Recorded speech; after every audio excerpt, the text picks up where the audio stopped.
Folks, Black Star Network is here. Oh, no punches! I'm real revolutionary right now. Support this man, Black Media. He makes sure that our stories are told. Thank you for being the voice of Black America, Roland. Stay black. I love y'all. All momentum we have now, we have to keep this going. The video looks phenomenal. See, there's a difference between Black Star Network and Black-owned media and something like CNN. You can't be Black-owned media and be scared. It's time to be smart. Bring your eyeballs home. You dig?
Today is Wednesday, July 5th, 2023. Coming up on Roland Martin Unfiltered, streaming live on the Black Star Network. An L.A. Sheriff's deputy body slams a black woman as she is recording her husband being arrested. The Sheriff's Department calls the video disturbing. Protest will take place in a couple of hours. We will show you the body cam footage. Also, video shot by a bystander. We'll also take a look at the recent violence that gripped the country over the 4th of July holiday weekend. We'll break down the violence and examine if California governor's proposed 28th Amendment to increase the age to buy guns could help curb the rising trend of gun violence. The Supreme Court's decision to overturn affirmative action in colleges has ignited concerns about the future of diversity scholarships. We'll speak to a higher education scholar about the potential implications and explore ways to ensure our children can access education. Plus, India Arie has some words about the performances at Essence Fest this weekend.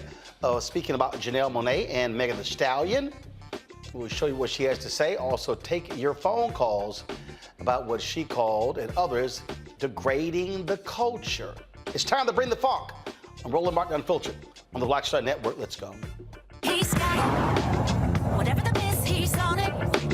Whatever it is, he's got the scoop, the fact, the find. And when it breaks, he's right on time and it's rolling. Best believe he's knowing. Putting it down from sports to news to politics. With entertainment just for kicks, he's rolling. It's on go, roll, roll, y'all. It's rolling Martin, yeah. Rolling with rolling now. He's funk, he's fresh, he's real, the best, you know he's rolling Martin now.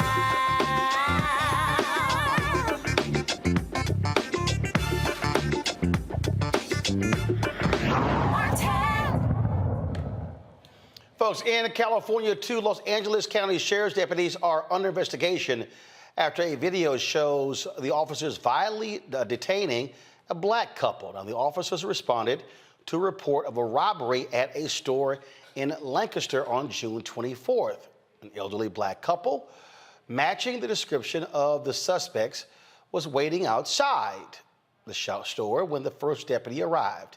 The video shows the one deputy giving orders to the man who explains to the officers he told the store to call the police in concern of a robbery and waited for them to arrive. Watch this.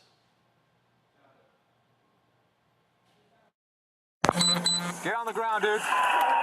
Get out. Put your hands on the hood. Put your hands on the hood. Put your hands on the hood. Put your hands on the hood. Put your hands on the hood. Put your hands on the hood. Listen, have a seat then. Have a seat. Have a seat. Have a seat then. Have a seat. Have a seat. Have a seat. They approached us first, man. Hey, Kirk, I'm making contact now. He's on call. Get down. Sit down, dude. We'll figure this out. We ain't getting wrong. I told him what you want. Well, if you sit down, we'll figure that out. Sit down. We just walked out. Can you just have a seat on that rock?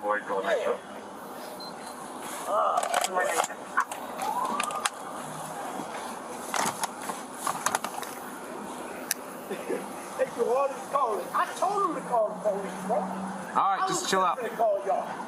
But look, can I stand up? Hold on, dude. Look. I waited for you.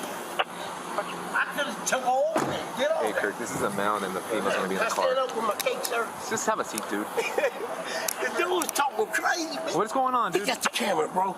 He come up, I need ordering some shit, right? Just relax. We're gonna pat you down, buddy. We're gonna pat you down. I don't have nothing. They said there was weapons. We don't know that. Man, I don't have nothing, brother, but a pack of cigarettes. See, there go this. Now what? I'm not even being resistant. That's wife over there. Huh? All right, dude. Wait, I'm not under arrest for what? You're not under arrest. You're being detained. Detained for what? For what? Dude, calm down. What have I done? I haven't stolen no gas. Man, I can bust loose. Why y'all doing this shit, man? boss, why y'all doing all this? Dude, relax. Or you're gonna get put down. Dude, just... Man, my wife's a paralegal. Oh, my arm is fucked up, man. My arm is fucked up, Where's man. Wayne? Right here. Tell her, place it on my arm. No, you can't touch Have a seat. Hey, wait, don't Have a tell me seat. you do that Have to a my seat. wife. Come on, Have a man. seat. Why you doing this to me, man? Calm down. We ain't even did nothing. Dude, See, deputy's involved in a fight. I'm not gonna fight you, man. You put in my Have a wife, she got seat. cancer. She got cancer, man. All right, dude. Man, come on, bruh. I'm not gonna fight with a deputy. You cool. Hey, you a deputy, you cool, bro. I'm not gonna Calm fight down, with you. dude. I calm down. Let me shut up. Can I shut up? No. I'm on sticky ass bushes, man. I hit my Deputy's sister. on a fight. Let me get to you and it's called a man, winko. come on, man. Y'all don't have to do this shit, bro. That's wrong, man. You gotta do that too. She got cancer, big bro. Man, don't do her like that, man. Let me Dude, calm shut up. down, man. No, I ain't doing nothing. Let me shut up. I swear to God, I'm not gonna get up. You got my word, boss. You got my word. I'm not gonna get up. Man, she got cancer, man. Well, why are you guys acting like this? She's acting like that because they waited, rolled up on us. Hey, the guard came up on us, bro, like, that's all he did, bro. Everybody said, I want to get violent with nobody. Have a seat. Bro. You got her? Yeah, man. Man, babe, you all right? No. Let me get 902. She got cancer, bro. She got cancer. Arie is switching and Oh, you know, her phone. Okay. Give me the phone. I'm not doing nothing, man. You can't fight. I'm not fighting with y'all. Hey, dude, calm down. I am, but she just mad because 111, if you can, are you in the parking lot, the window? she got cancer, man. Oh, man, it's my credit card and stuff. I can't see why. Just whoa. Let me calm it down. Let me calm it down, bro. Oh, man, my arm, bro, my arm. You can't bossing me around and throwing me That's Stop. Just quit. Stop it. I can't. Just stop. Have a Just seat. relax. Have a seat. Yeah, bro, hold on. I want to make sure she's all right, She's man. all right. Sit down. I'll sit down. JC, just cooperate, JC. Have a seat in the car. She ain't gonna do nothing, bro. Have a seat in the car. We didn't even leave, sir. We didn't You're making leave. it worse. Get up. I just, Have a seat. doing So what? so put her in the back seat. She can I just calm want to make down. sure she all right, man. You're gonna have consequences. All you had to do was listen. I didn't do anything. You was mad because I videoed and put it on YouTube. Fire station. That's why you was mad. It's a C-111. We're going to have 2 detained. Then we just have fire and a sergeant, Winko, and 1 extra unit. I have asthma. Okay. 111, 10 for you have 1 homicide and 110 responding, 110 Sam just with 97 and fire is staging. We'll advise them it's clear to enter. Confirm. Hey, firm. Watching on this side. Just confirm, is it for deputy or suspect only? Suspect only, pepper. Can you, whoever's by me, can you move? Because I need to spit. Let's go. Put your And feet I'm up. okay, 111, just confirm, is that a definite quick one? All right, go ahead. I can't. I'm not going to be able to breathe because I got asthma. And 111 advising code 4 is a deputy involved fight at the Winko. Watch out. Code 4 clearing the frequency at 1227 hours. You all right?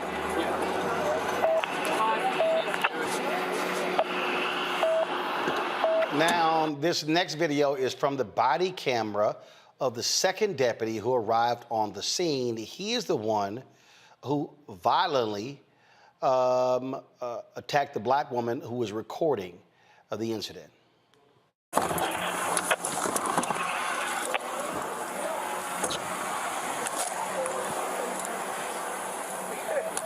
Come here.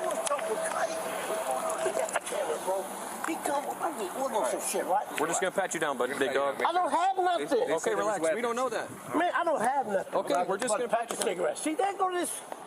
Now what? I'm not even being resistant. Huh? Wait. No, man. I'm not. Wait. No, I'm not under arrest for what? You're not under arrest. You're being Why are you detained for what? For what? Listen. What have I done?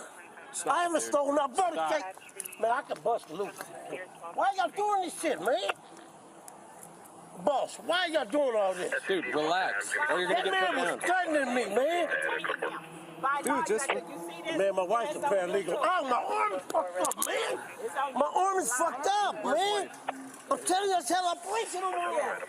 No, you can't touch me. You can't touch me. Get down on the ground. Get on the ground. It's already on YouTube. Stop. Live. I don't give a... Stop. Motherfucker, stop. Stop, you're gonna get punched in the face. You punch me and you're gonna get sued too. You already got sued. I got it on camera. Stop. I Turn got around. it on camera. Get your neck off my. I can't breathe. Hey, we're in a fight at the window. I can't breathe. There's no fight. You threw me down to the ground. Stop manhandling me. I didn't do nothing. You threw me down. Call the commander. Call the commander. Hands behind your back. Call the commander. Stop twisting my arm. Put your hands behind your back.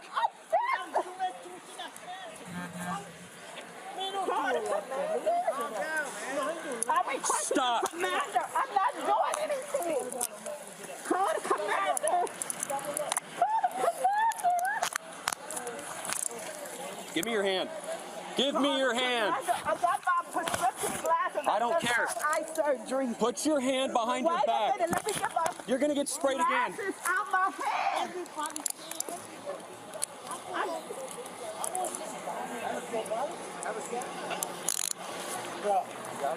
Yeah, man. My baby all right? No. Let me get 902. Take me to the ground. She got cancer. Put his knee in my...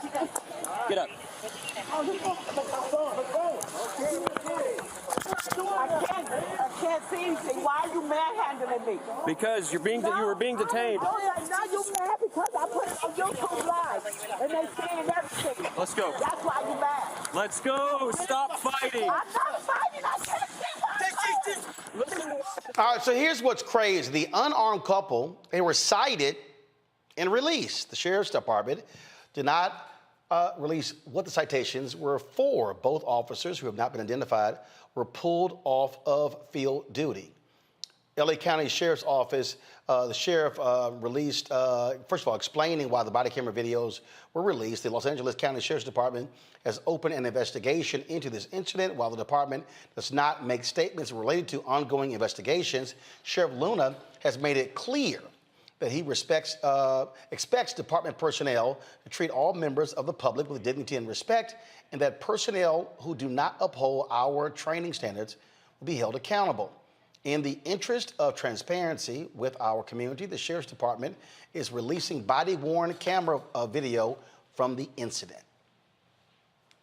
Okay, so let's unpack this. Police get called. The folks who call the cops are the very folks the cops detain. And if you look at their actions, they immediately...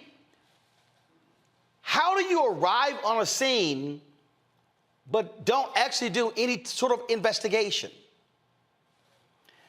Dr. Nyambe Carter, Associate Professor, University of Maryland School of Public Policy out of D.C., joins us. Teresa Lundy, Principal Founder, TML Communications out of Philadelphia. Dr. Larry J. Walker, Assistant Professor, University of Central Florida as well. Okay, so this is where I am absolutely confused here.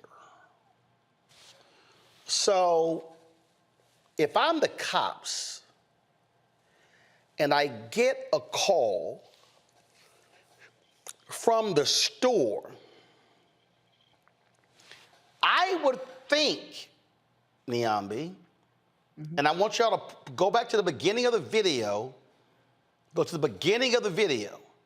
I would think that when I arrive at the store, my first thing would be to the store manager, what's the situation? What's the problem? Why are we here? Roll the video. Now keep us, give me a split screen. So what I got here, the cops roll up, pull the audio up. It's on the hood. Put your hands on the hood. So stop right there, So Nyambe, he immediately gets out of the car.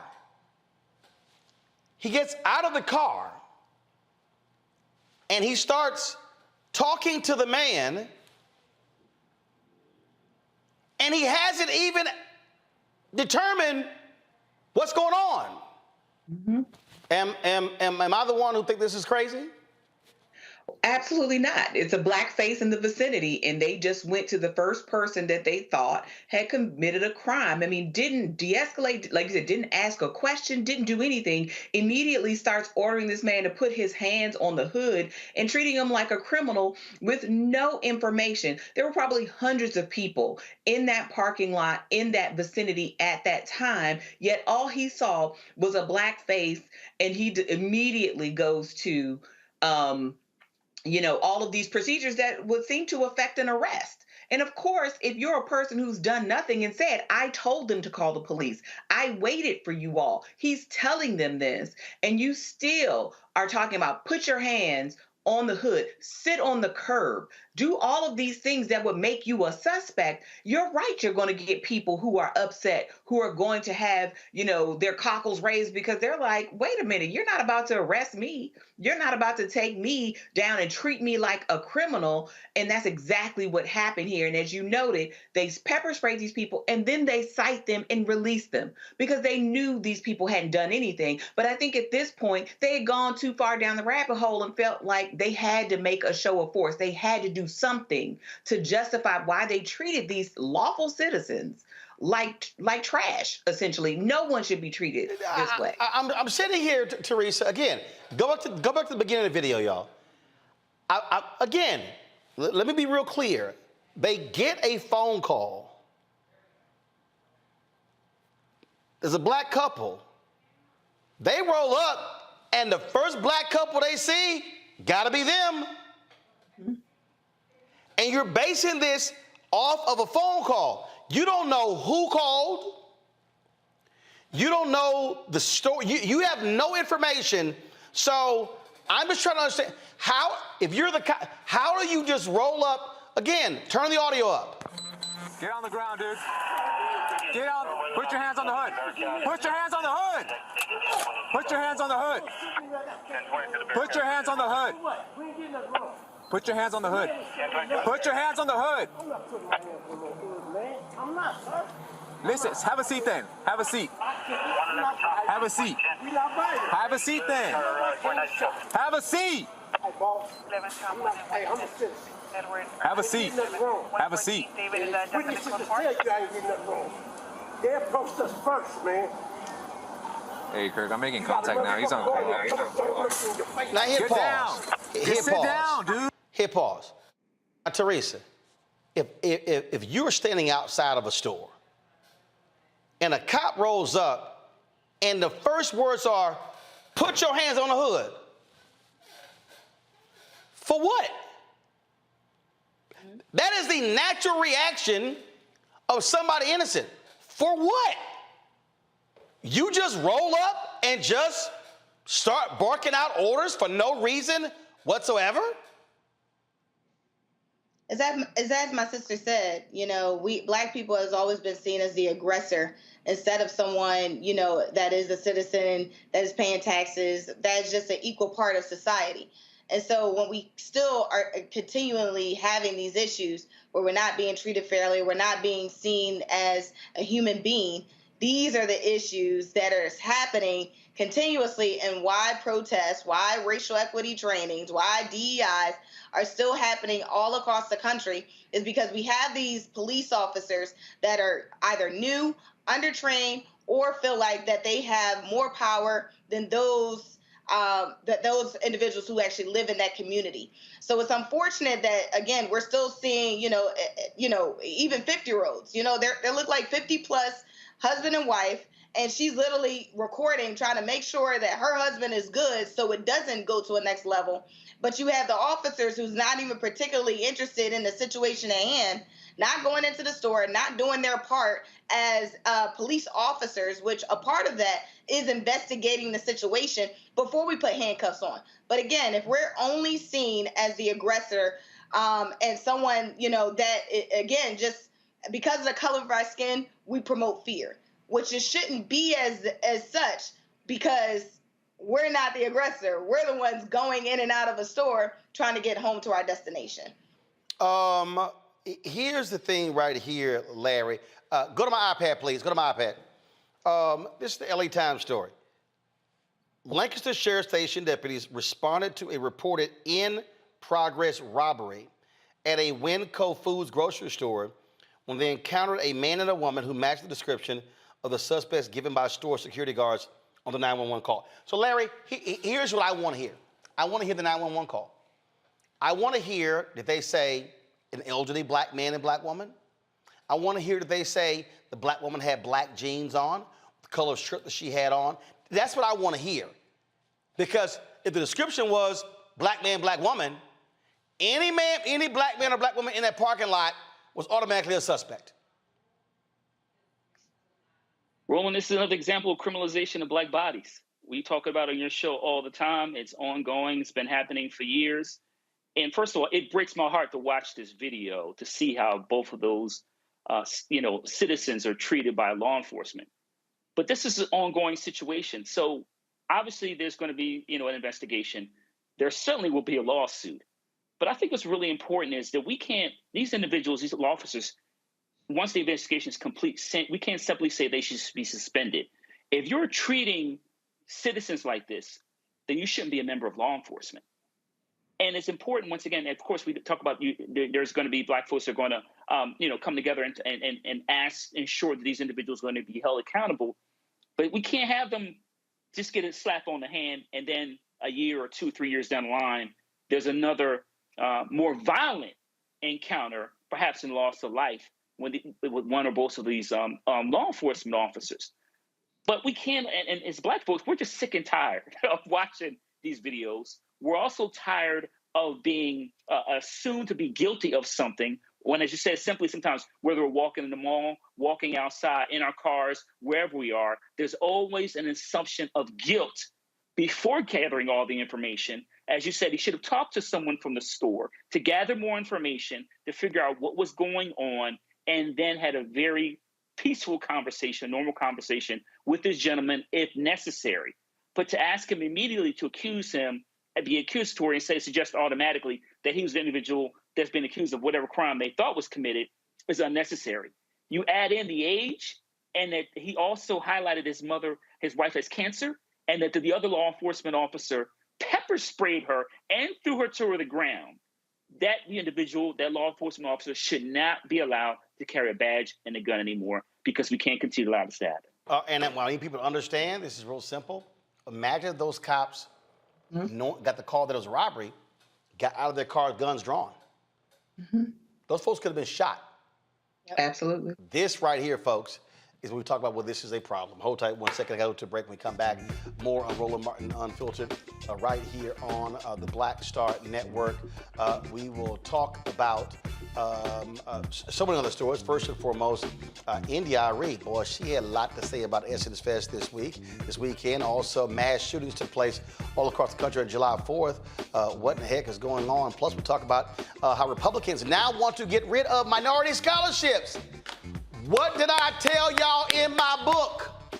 It's called White Fear, How the Browning of America is Making White Folks Lose Their Minds. Get your copy, download it on Audible, get it from Target, get it from Amazon, get it from Barnes & Noble, get the book. I'm telling you, I've been trying to tell y'all all this was happening.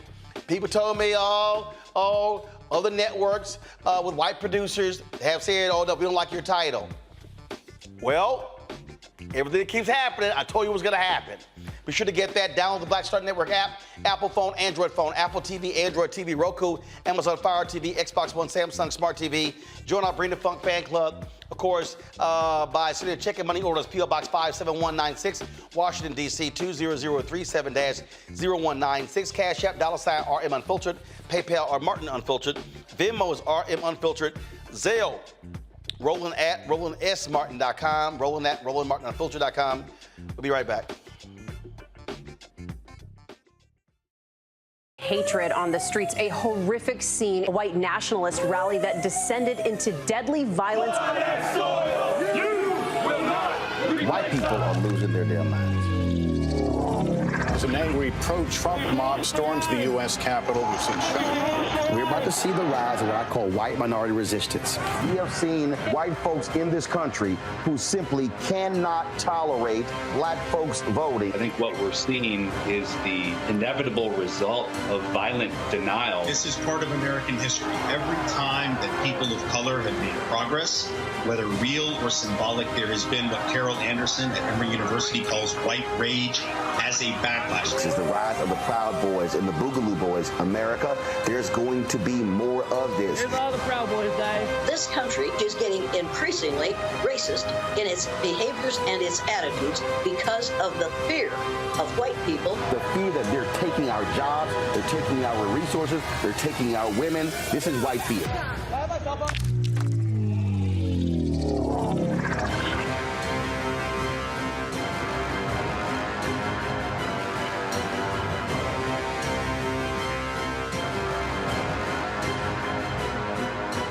Black Star Network is here. Oh, no punch! I'm real revolutionary right now. Thank you for being the voice of Black America. All momentum we have now, we have to keep this going. The video looks phenomenal. See, this difference between Black Star Network and black-owned media and something like CNN. You can't be black-owned media and be scared. It's time to be smart. Bring your eyeballs home. You dig? When you talk about blackness and what happens in black culture, we're about covering these things that matter to us, speaking to our issues and concerns. This is a genuine people-powered movement. There's a lot of stuff that we're not getting. You get it, and you spread the word. We wish to plead our own cause. Too long have others spoken for us. We cannot tell our own story if we can't pay for it. This is about covering us. Invest in black-owned media. Your dollars matter. We don't have to keep asking them to cover our stuff. So please support us in what we do, folks. We want to hit 2,000 people, $50 this month, raise $100,000. We're behind 100,000, so we want to hit that. Y'all money makes this possible. Checks and money orders go to P.O. Box 57196, Washington, D.C. 20037-0196. The Cash App is $RM Unfiltered. PayPal is R Martin Unfiltered. Venmo is RM Unfiltered. Zelle is Roland at RolandSMartin.com. Hey, what's up? Geek Today in the place to be. Got Cake Out Your Mama's University, creator and executive producer of Fat Tuesdays, a air hip-hop comedy. But right now, I'm rolling with Roland Martin, unfiltered, uncut, unplugged, and undamn believable. You hear me?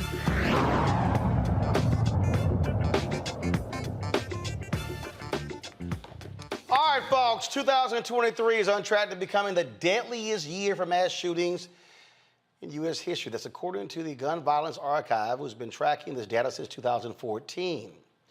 So far this year, there are recorded 351 mass shootings. Yep, 351. Over the 4th of July weekend, 23 mass shootings left 21 people dead, 130 people injured. The deadly shooting happened in nearly 20 states, including here in Washington, D.C. In Chicago, 30 people were shot, 3 fatally in different parts of the city. One of the incidents involved an 16-year-old boy who was shot in the arm while walking on a sidewalk early Saturday morning. Now, in the South Baltimore neighborhood of Brooklyn, community members enjoyed a yearly celebration called Brooklyn Day, when a mass shooting took place. And just last night, a heavily armed gunman in a ski mask and a bulletproof vest opened fire on the streets of Philadelphia, killing 5 people and wounding 2 boys before surrendering to police. Now, the governor of California, Gavin Newsom, has proposed a 28th Amendment to the Constitution and the quest for gun control measures. Now, the new amendment will add protections, including raising the minimum age to own a gun from 18 to 21, requiring universal background checks, setting up a reasonable waiting period for all gun purchases, and prohibiting civilians from buying assault weapons. Now, adding a constitutional amendment requires either a 2/3 majority vote by both houses of Congress or a constitutional convention convened by 2/3 of state legislatures. Sarah Bird Sharp, Senior Director of Research at Everytown for Gun Safety, joins me right now. Glad to have you here. Sarah, first off, all we keep hearing, whenever we talk about police brutality, we keep hearing Cops need more resources. Cops need more money. Cops need more of this. Yet we keep seeing all of these mass shootings. And I've yet to hear somebody explain to me the amount of money we keep spending on law enforcement. Is it slowing down mass shootings? Yeah, and mass shootings are unfortunately only the tip of the iceberg of our gun violence epidemic, right? Because if a mass shooting is 4 or more people who are shot and either killed or wounded, then 99% of what's happening is other shootings on our streets and in our neighborhoods. And I would say that the good news is that there are a lot of programs that are showing incredible promise. And those are programs that are led by communities and that take members of the community to work to try to mediate and to interrupt retaliation and gun violence. And those are the kind of programs that I think are showing, huge promise and are really important to fund. All right, so where are those programs taking place? What cities, what communities? So those programs are all over the country. There's street outreach programs that employ workers sometimes who themselves have come, have been involved in crime in their, when they were younger, and they're trained to sort of mediate and to prevent things, particularly risk individuals. There's also really great programs in hospitals across the country that support for a gunshot wound, and that's like a unique moment of opportunity to engage them, to prevent them from retaliating when they get out and from being readmitted, a few months later. Those hospital violence intervention programs, robust research shows are really working, and they're happening in hospitals in cities across the country. So if we have examples of that working, why aren't cities doing more to fund those efforts, to promote those efforts? Because we keep seeing these problems. I mean, it's a really great question. And the craziest thing about it is that you can save so much money from these programs. I mean, one, homicide, costs a city millions of dollars in all of the costs.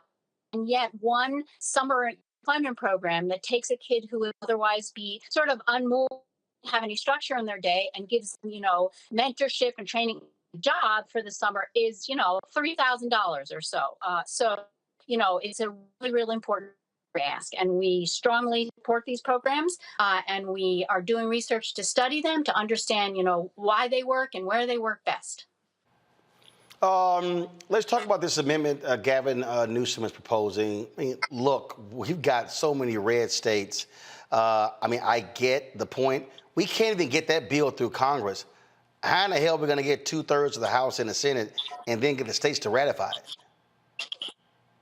I think my energy on the kind of programs that you just, would be put on the kind of policies that you just talked about at the beginning, because those policies, in states where they exist are shown to work, background checks on all guns so that we can prevent the kind of shootings that we had this weekend of people who should never have had access to a gun in the first place.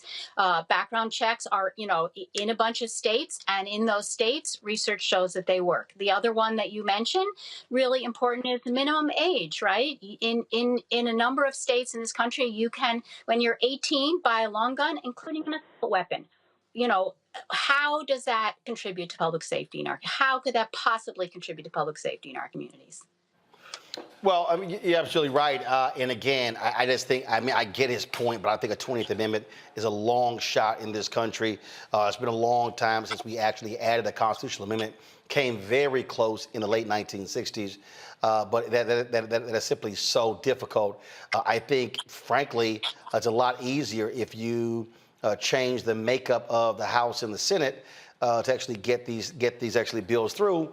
But of course, it's going to face stiff opposition from gun-loving Republicans in this country. Yeah, like I said, I prefer to put my energy on the kind of policies that, robust research is showing us actually do save lives, actually do reduce assaults and homicides and even gun suicides as well. And one of the things, there are more guns in this country, we all know, than people, right? So that's the fact that we're working with. But responsible gun owners know to keep their guns stored securely, unloaded, locked in a safe and separate from their ammunition. And those are the kind of programs and policies that I believe we need to put our energy into. All right, then. Sarah, I certainly appreciate it. Thank you so very much, and keep up the great work. Thank you so much. Folks, going to a break. We'll be back. Roland Martin Unfiltered right here on the Black Star Network. We'll be talking about India Arie. Of course, guy had some words for the Essence folks after performances this weekend that she said was degrading. Plus, Republicans in Wisconsin, on the heels of the affirmative action decision by the Supreme Court, they now want to get rid of minority scholarships. Really? Are we serious? Yep, they're serious. We'll break all of that down. Also, we open the phone lines up to talk about both of these issues. Give us a call, folks. 202-890-1199, 202-890-1199. If you want to weigh in and share your thoughts on those two stories, we will do so. 202-890-1199. We'll be right back.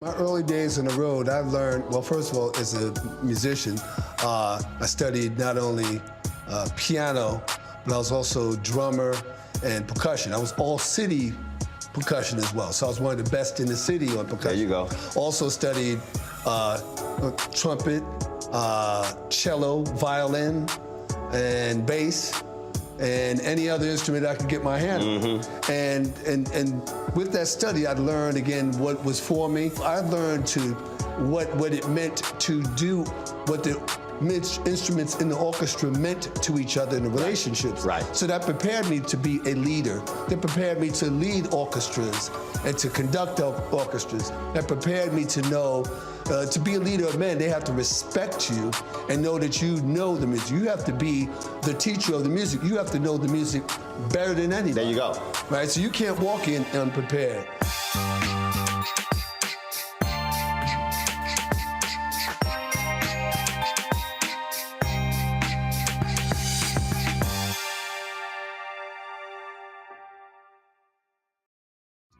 Next on A Balanced Life, we're talking everything from prayer to exercise to positive affirmations and everything that's needed to keep you strong and along your way. That's on a next A Balanced Life with me, Dr. Jackie, on Black Star Network.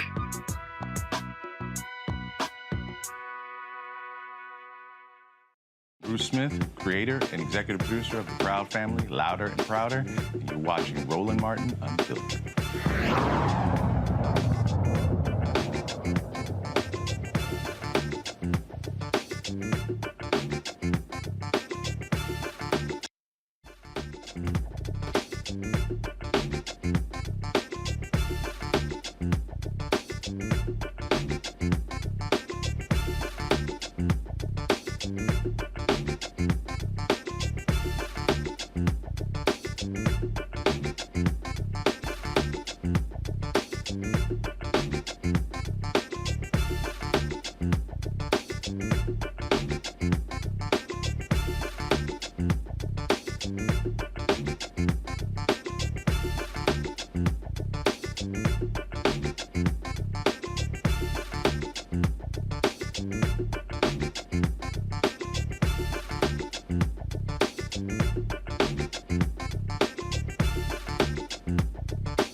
All right, folks, welcome back to Roland Martin Unfiltered on the Black Star Network. Cannabis continues to be an issue where it's being legalized across the country, but the military still tests for cannabis use.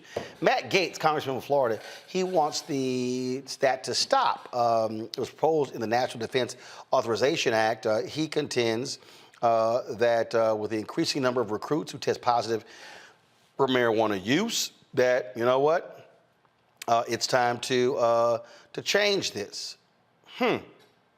Really, another amendment would explicitly allow military members to consume CBD products that are legal under federal law. That was proposed by Republican Tony Gonzalez of Texas. Go to our panel. Larry, I'll start with you. Does this make sense? It does. Obviously, we just saw a few days ago, July 1st, recreational marijuana use became legal in the state of Maryland, and there are a number of states throughout the country that have legalized recreational marijuana. We also have to recognize, Roland, that we need to change the policies that relates to how we view marijuana. But a lot of states, and particularly those in the Deep South, haven't caught up to what's happening today. But we know traditionally, Roland, for years, marijuana use Americans use marijuana consistently, regardless of race, ethnicity, or socioeconomic status. But I think this move is an important one. I think I might also add that that they're talking about the U.S. military, and obviously want to increase the number of individuals they recruit and who stay in the U.S. in the armed forces. But it's time for the federal government to catch up to modern society, not only in this issue, but other issues. But I think this is an important amendment. And once again, we've been fighting for years to decriminalize marijuana use. And I think this is another step in terms of recognizing this. Times have changed. Teresa. Yeah, I think it's well overdue. That we are still currently fighting here in the Commonwealth of Pennsylvania for legalized marijuana, even locations to make sure we can have a base to even be a part of the cannabis program. So I think the steps are being taken. I think when other states more so start to follow the trend, Pennsylvania is a very interested state. So we're going to, keep fighting as we can and advocate. But I think if more voices actually, are coming to the table, we could probably get this through. Niambi.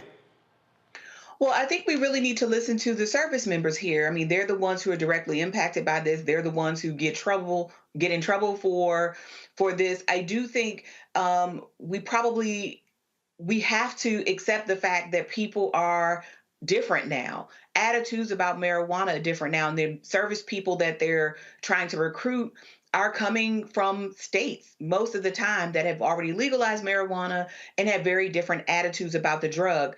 I think it's going to ultimately be up to service members and should be left up to service members what they think best, since they're the ones who have to live under these rules. They're the ones who have to experience the consequences that come from a zero tolerance policy where marijuana is considered.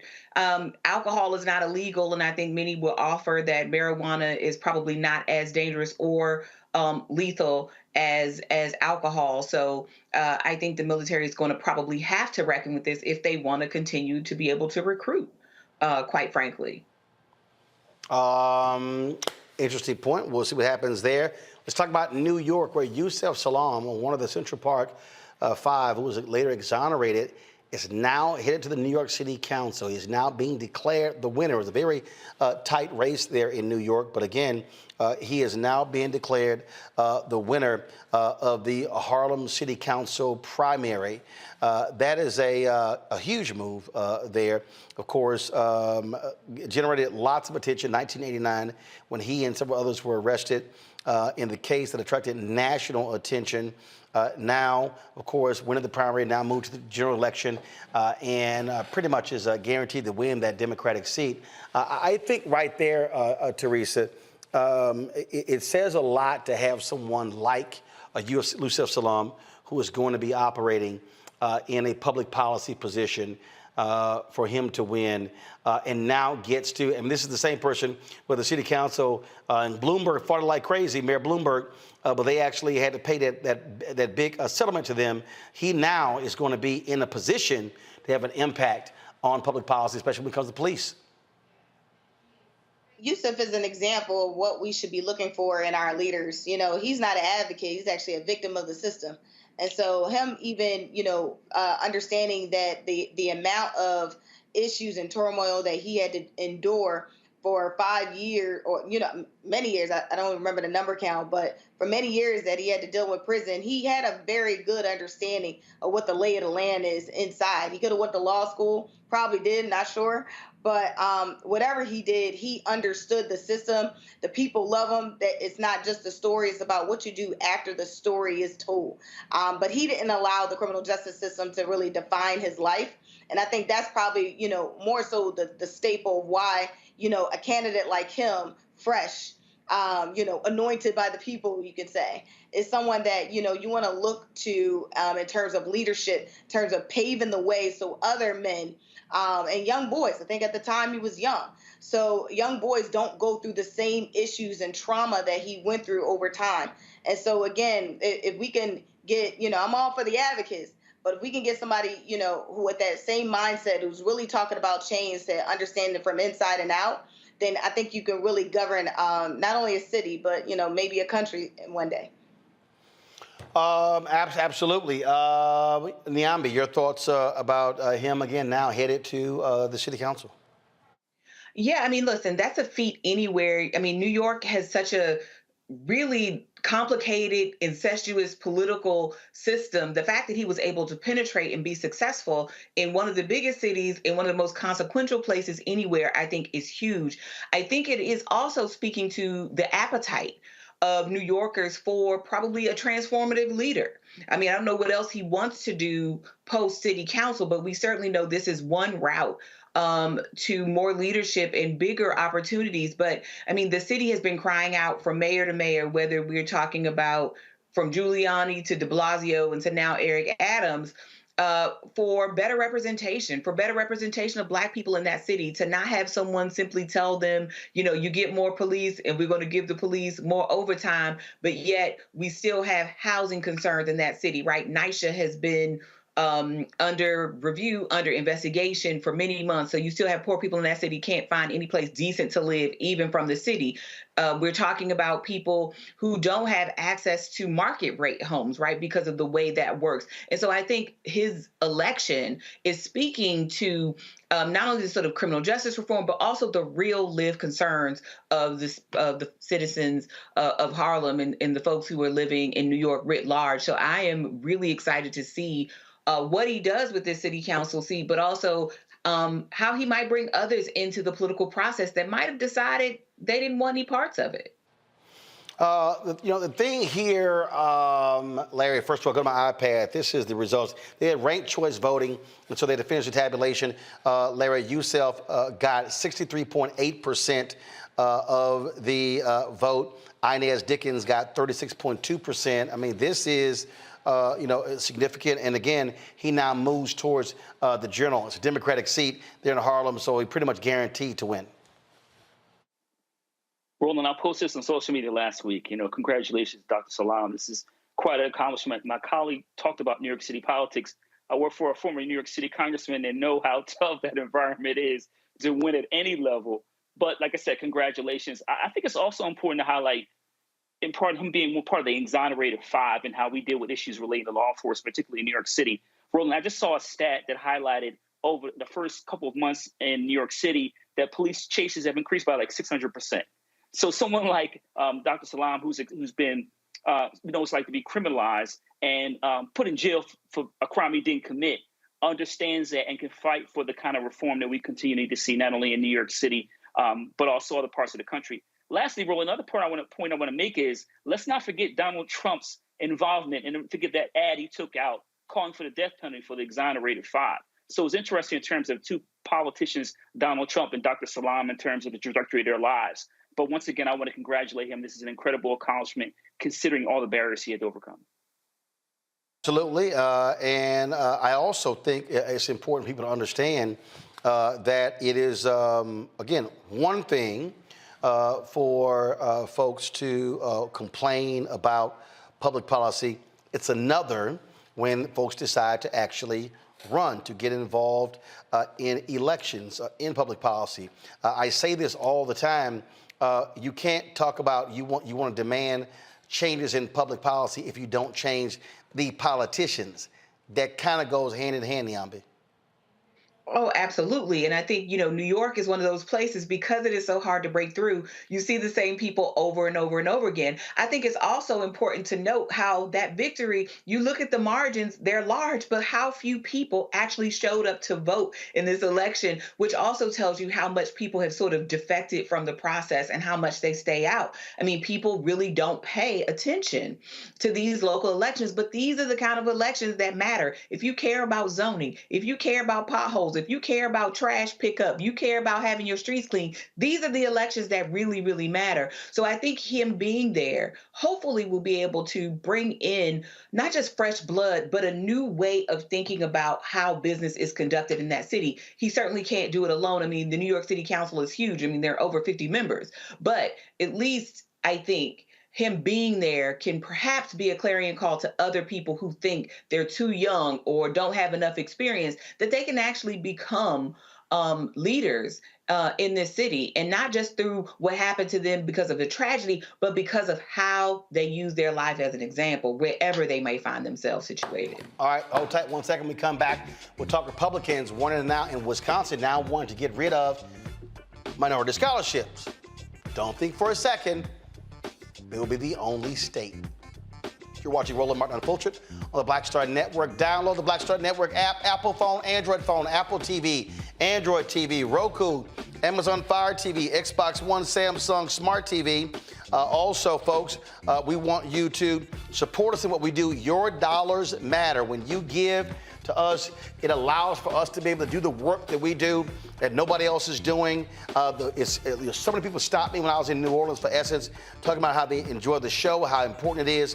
And so and I met a lot of people who are contributors to what we do. So please join us as well. Send your check and money order, P.O. Box 57196, Washington, D.C., 20037-0196. Check Cash App, $RM Unfiltered. PayPal are Martin Unfiltered. Venmo is RM Unfiltered. Zelle is Roland at RolandSMartin.com. Roland at RolandMartinUnfiltered.com. YouTube, why we have 697 likes? Thousands of y'all are watching. Hit the like button. When I come back from break, we should easily be over 1,000 likes. I see y'all commenting. Hit the damn button. Also, get a copy of my book, White Fear, How the Browning of America is Making White Folks Lose Their Minds. Available at bookstores nationwide, Amazon, Barnes & Noble, Target. Download your copy on Audible. I'll be right back. On the next Get Wealthy, did you know that the majority of households headed by African American women don't own a single share of stock? No wonder the wealth gap continues to widen. Next on Get Wealthy, you're going to hear from a woman who decided to change that. Have been blessed with good positions, good pay, but it wasn't until probably in the last couple of years that I really invested in myself to get knowledge about what I should be doing with that money and how to productively use it. Right here on Get Wealthy on Black Star Network. Up next on The Frequency with me, Dee Barnes. She's known as the Angela Davis of hip hop. Monae Smith, better known as Medusa, the gangsta goddess, the undisputed queen of West Coast underground hip hop. Pop locking is really what indoctrinated me in hip hop. I don't even think I realized it was hip hop at that time. Right. You know, it was a happening. It was a moment of release. We're going to be getting into her career, knowing her whole story, and breaking down all the elements of hip hop. This week on The Frequency, only on the Black Star Network. Hey, it's John Murray, the executive producer of the new Sherry Shepherd Talk Show. You're watching Roland Martin Unfiltered.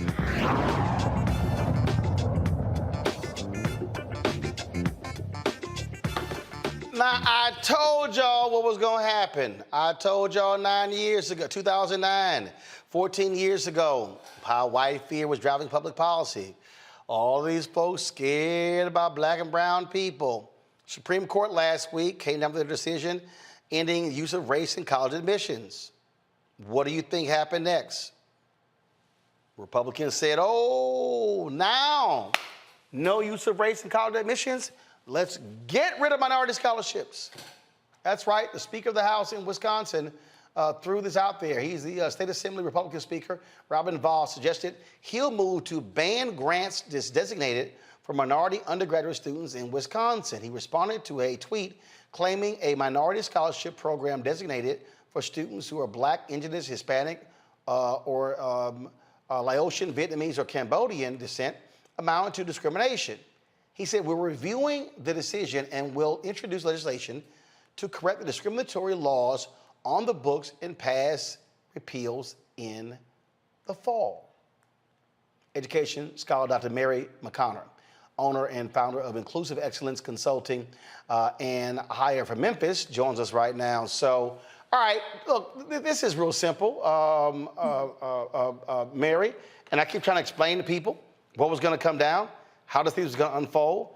Bottom line is, these white conservatives, they hate DEI, they hate multiculturalism, they hate affirmative action, they hate quotas, they hate anything that deals with trying to deal with the issue of race in America. Yeah, it's unfortunate, but it is true. And I'll tell you, I used to be a chief diversity officer at a university, and I kind of saw this coming. I'm not anymore, but I still do some DEI work.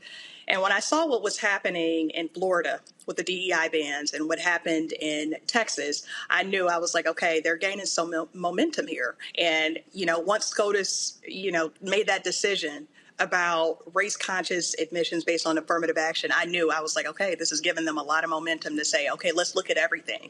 Anything that has strategically leveled the playing field for students with historically minoritized identities, we're going to go after it. And so, like I said, unfortunately, while I think it's really unfortunate, a part of me was not surprised. And what I'm hoping that folks don't do is bury their heads in the sand and hope that somebody else solves this problem. I think it's important for us to speak up and say, hey, this is not okay. This is not okay. Charles Barkley, he announced after the Supreme Court decision that he had changed his will and for $5 million to go to black students. The reality is you can do that when it comes to your private money. But I'm telling you, these folks and many of our people living in these red states, they are going to attack anything that deals with trying to level the playing field. That's exactly right. And shout out to Chuck, by the way. I'm an Auburn grad, so War Eagle to Chuck. And I did see that announcement come out about him trying to create scholarship opportunities for Black students. But you're absolutely right. And I think right now is a really pivotal time for higher education, right? Because a lot of these schools have said, okay, we're committed to equity and inclusion. We care about our students' success. We want all students to come here. So now it's up to them to decide, okay, well, you made this commitment. What are you going to do to ensure that these students still have access to a quality education, right? Whether it's looking at it from a holistic admission standpoint or figuring out, okay, affirmative action, we know you can't use that anymore for admissions, but what are you going to do to make sure that you are admitting students that you promised to admit and to create opportunities for? Questions for the panel. Larry, you're first. Yeah, thank you for, your insight. So I'm in the state of Florida, and I already kind of what Roland talked about. I saw what was happening once the DEI bill went in effect a few days ago, and I talked about the impact it's going to have on minority scholars. But I wonder what your thoughts are about, use the phrase like turning back the clock, so to speak, in terms of what's happened with some of these laws. And I'm curious in terms of how much of a dramatic impact, because Roland's right, this is going to happen. We'll see it in Florida soon. What do you think the generational impact will be as they continue to reverse these scholarships? Now we talk about Wisconsin, Missouri has already announced that they're going to do the same thing. Like I said, the state of Florida, among others, will take the necessary steps. What do you think the generational impact will be, particularly on minoritized communities, once they start pulling back some of these scholarships? Yeah, I love that you asked that question. And I think generations are going to feel it in the future. And also, I want to point this out, too, as far as the workforce. A lot of workplaces talk about how they want more diversity. And you have to look at the college to workforce pipeline, right? If you don't have diverse students graduating from these colleges and universities, guess what? You're not going to have a diverse workplace. And so not only is it going to impact generations, different, Black and brown and historically marginalized communities, but it's also going to impact the workforce too. And that's why I think it's equally important for all of the employers who have made these commitments to equity and inclusion and to creating opportunities for folks with historically minoritized identities to speak up as well. If they truly are committed to the work, now is the time to make a stance and say, okay, we are going to continue doing what we said we were committed to doing. Niambi. So thank you for that. So how do you think this might trickle up, if you will? So they're starting with undergraduates, but we also know that there are different kinds of pipeline programs for graduate education, even faculty hires, right? There are varying ways that faculty of color get hired, and you're still talking about a relative sliver of Black folks in the faculty ranks and certainly in the tenured faculty ranks. So how do you think this kind of moment where they're talking about scholarships for undergraduate students trickle up to these other levels of higher education? Yeah. And you know what? That's an excellent question. And a lot of colleges and universities, they're already seeing it, right? So at one point, a lot of colleges and universities went to requiring that faculty members and staff members write diversity statements, right? If there was a position open, it was like, okay, tell us your stance on what you think about diversity and inclusion. And a lot of organizations have already taken that away. And then there are some organizations out there in terms of colleges and universities that have already started looking at their hiring processes and saying, okay, maybe we need to get rid of affirmative action as it relates to hiring and recruiting faculty members. So we're already seeing it. And we already know that there's not enough representation at the top, especially in some of those key senior level positions. And I think this is only going to make it worse, right? Because a lot of these positions still require that you have a formal education. I look, fairly regularly at the different jobs that are out there, and most of them still requires a college degree. And so it is a reality that we have to think about, in upper level positions, in the workforce, at colleges and universities. It affects everything. Mm-hmm. Thank you. Teresa. Yeah, this has been very detrimental to our communities as a whole. I sit on a few boards of educational, so that help youth actually transition. And I'm already seeing the effects. I had a few young ladies that was actually waitlisted at a university I'm not going to name, but I was very. They also kind of quoted the Supreme Court decision about the scholarships and kind of went straight to here's the FAFSA plan, and versus the actual scholarship and the opportunity. Like they closed the deadline. It was just a weird situation. So I think maybe my question is, will you see more of these undergrads that are trying to transition into, these post-secondary schools going to community college since it is a cheaper option? I think so. I think we're going to see more undergrads going to community colleges. And you know what else I think we're going to see? I think we're going to see especially Black undergraduate students going to HBCUs. And I'll tell you all, I've always been a strong advocate for HBCUs. I did my dissertation, my doctoral dissertation on historically Black colleges and universities, and just looking at, the student experience there and looking at the faculty experience. And here's what we know. HBCUs are known for creating inclusive environments where students thrive. My thing at this point is for any student listening to this or any person who's thinking about going to college, consider going where you know that you can thrive. And if you know that an HBCU is going to be the best fit for you, then I want you to consider that option, especially HBCUs. Let's be real. They have been educating Black students for centuries when Black students were not admitted at predominantly white institutions. And so they have always played a pivotal role in our educational system here in the U.S. So maybe the message is for HBCUs is, as you just made that statement, is to invest more in HBCUs, right? So taking what Charles Barkley did, and since this I don't know how many HBCUs we have in the country. I probably should know that number. But maybe that is a message across the country, is to invest more in HBCUs and looking into their enrollment to make sure that we still have a leg up. Yeah, I love it. But here's the deal, Mary. But Mary, here's the deal, though. I mean, and Teresa makes a good point, but I need people to understand numbers, pure numbers. There are 107 HBCUs in the United States. Correct. They have 237,000 students. 20% of them are non-black. There are 1.6 million black students at PWIs. Correct. So if 10% of the existing black students go from PWIs to HBCUs, that's nearly half. That's more than half of what the current capacity is. They literally do not have a capacity. North Carolina A&T is the largest HBCU with about 12,000 students. That's it. You've got some mid-size PWIs that are 25,000 students.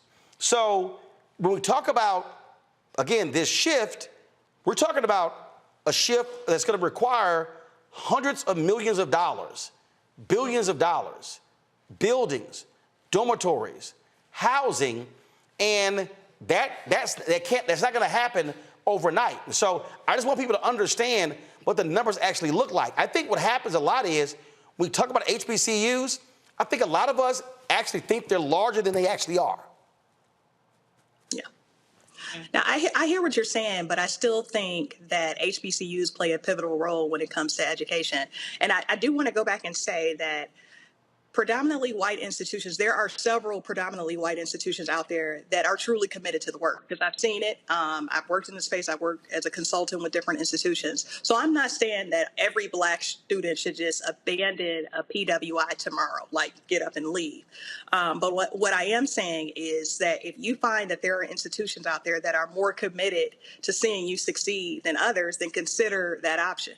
I live here in the South part of the country, and I know like there are some schools here that are more committed to it than others. I've seen it. And if you feel like, okay, you know what, I'm going to go out west, I'm going to go to the Midwest, I'm going to go out east to a school that I know where I would feel a sense of belonging, I feel like they care about my success, then that needs to be a viable option. But I think students need to look at all options. Oh no, absolutely. But what I want folks watching and listening to understand that when we have this conversation, we're talking about pure numbers. Yeah. We saw it this year. Florida A&M, Morehouse, Tennessee State, Texas Southern, numerous institutions, even with the existing capacity, because there's been an increase of folks applying to HBCUs in the last 3 to 5 years, they can't handle the capacity right now. And so we need the public to understand, when we talk about support HBCUs, especially state institutions, that is going to require a massive level of investment, and we must be prepared to argue and actually fight for that investment. Otherwise, you're going to have an increase of thousands of students applying to our HBCUs, and they literally will not be able to take them because they can't handle the capacity. Yeah. Roland, I agree with you. And so what I view your statement as is a call to action. It's a call to action for us to say, okay, we know that we are potentially going to see an influx of students wanting to apply to historically black colleges and universities. How are we prepared to support this? How are we prepared to support administration? How are we prepared to support the faculty? And most importantly, what kind of resources are we prepared to put behind it? So, I agree with everything you're saying. I do recognize that it's a capacity issue, but I also think that it's important for us to think about how we're going to support these institutions and institutions that are actually committed to supporting black students, brown students, indigenous students, and students with historically minoritized identities. All right. Well, look, there's definitely going to be a fight all around this country when it comes to these scholarships. Folks, get prepared because it's coming. Mary, we appreciate it. Thanks a lot. Thank you. All right, folks, when we come back, India Arie makes some comments about Essence Fest regarding the performances of Janelle Monae and Meg Thee Stallion. It's got lots of folk talking. We'll show you exactly what she had to say and what the reaction has been when we come back. Roland Martin Unfiltered on the Black Star Network.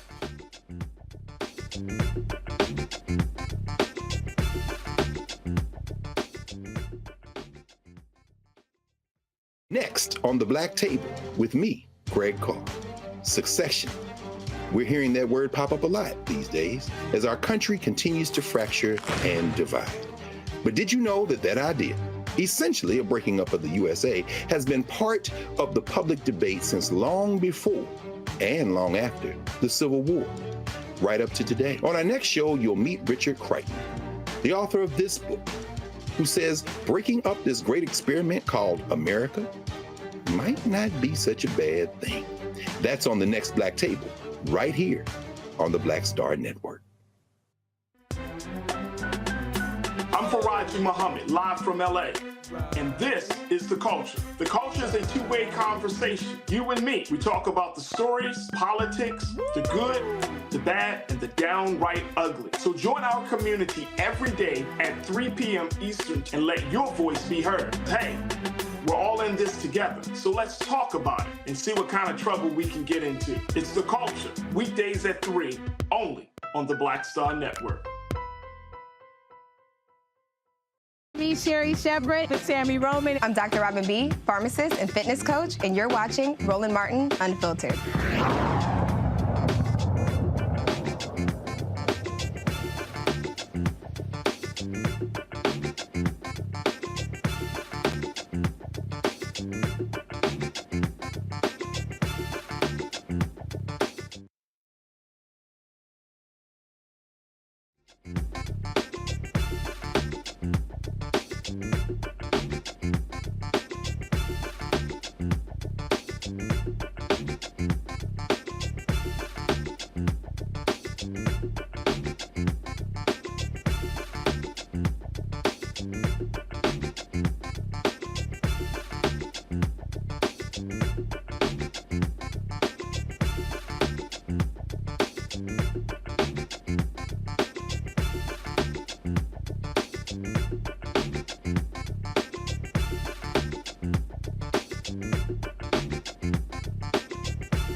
On my hand and I put it in his hands. He's a friend.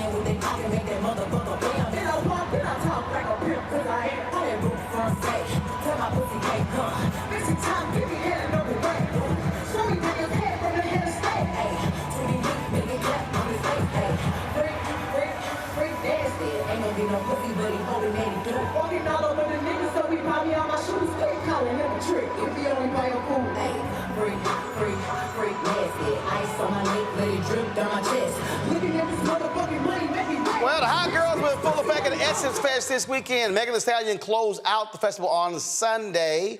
Of course, the previous night, it was, of course, a great performance by Missy Elliott. But a lot of people are commenting about her last set. In fact, Janelle Monae performed as well on Friday night. That also had some folks talking as well, especially when she flashed her breasts as she was singing about her areola. That was also, again, happening on the stage as well. So today, India Arie made a comment with regards to what took place. So go ahead and pull up her post, which was on Instagram, folks. Pull it up. She goes, the issue is what is context? Humanity does everything, but does everything belong in a stage? No. Is everything for kids? No. Is everything for everybody? No. So when we, as a culture, make something like this mainstream, it shows a lack of discretion and discernment. To those in the comments who laugh at anyone who wants these things for our culture, you certainly have that right. Just as many folks have the right to want our mainstream international export, our music, to show us in a respectful light. I like to go on the record saying this won't age well, and that's my issue. I love Janelle and Meg the way I love us all, and I don't like this moment.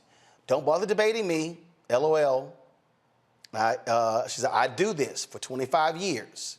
So she had those comments. And then, of course, she also, again, so when the backlash happened and folks were commenting left and right, she then addressed the issue on her stories. Let me go to it real quick here. Okay, give me a second.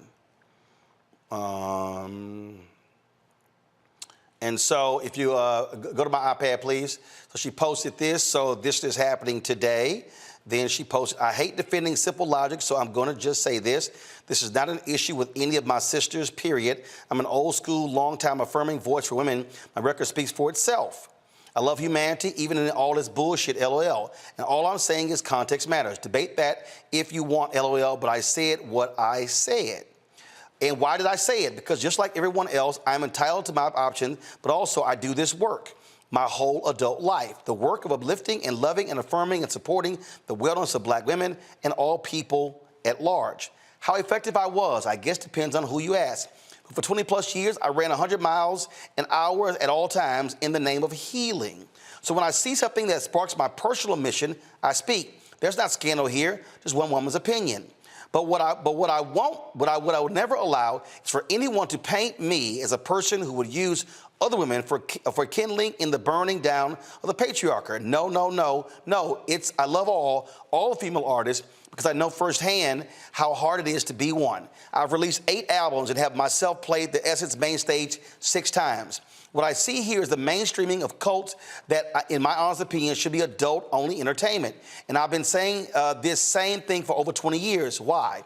Some could say my ideals created a less successful business model, LOL.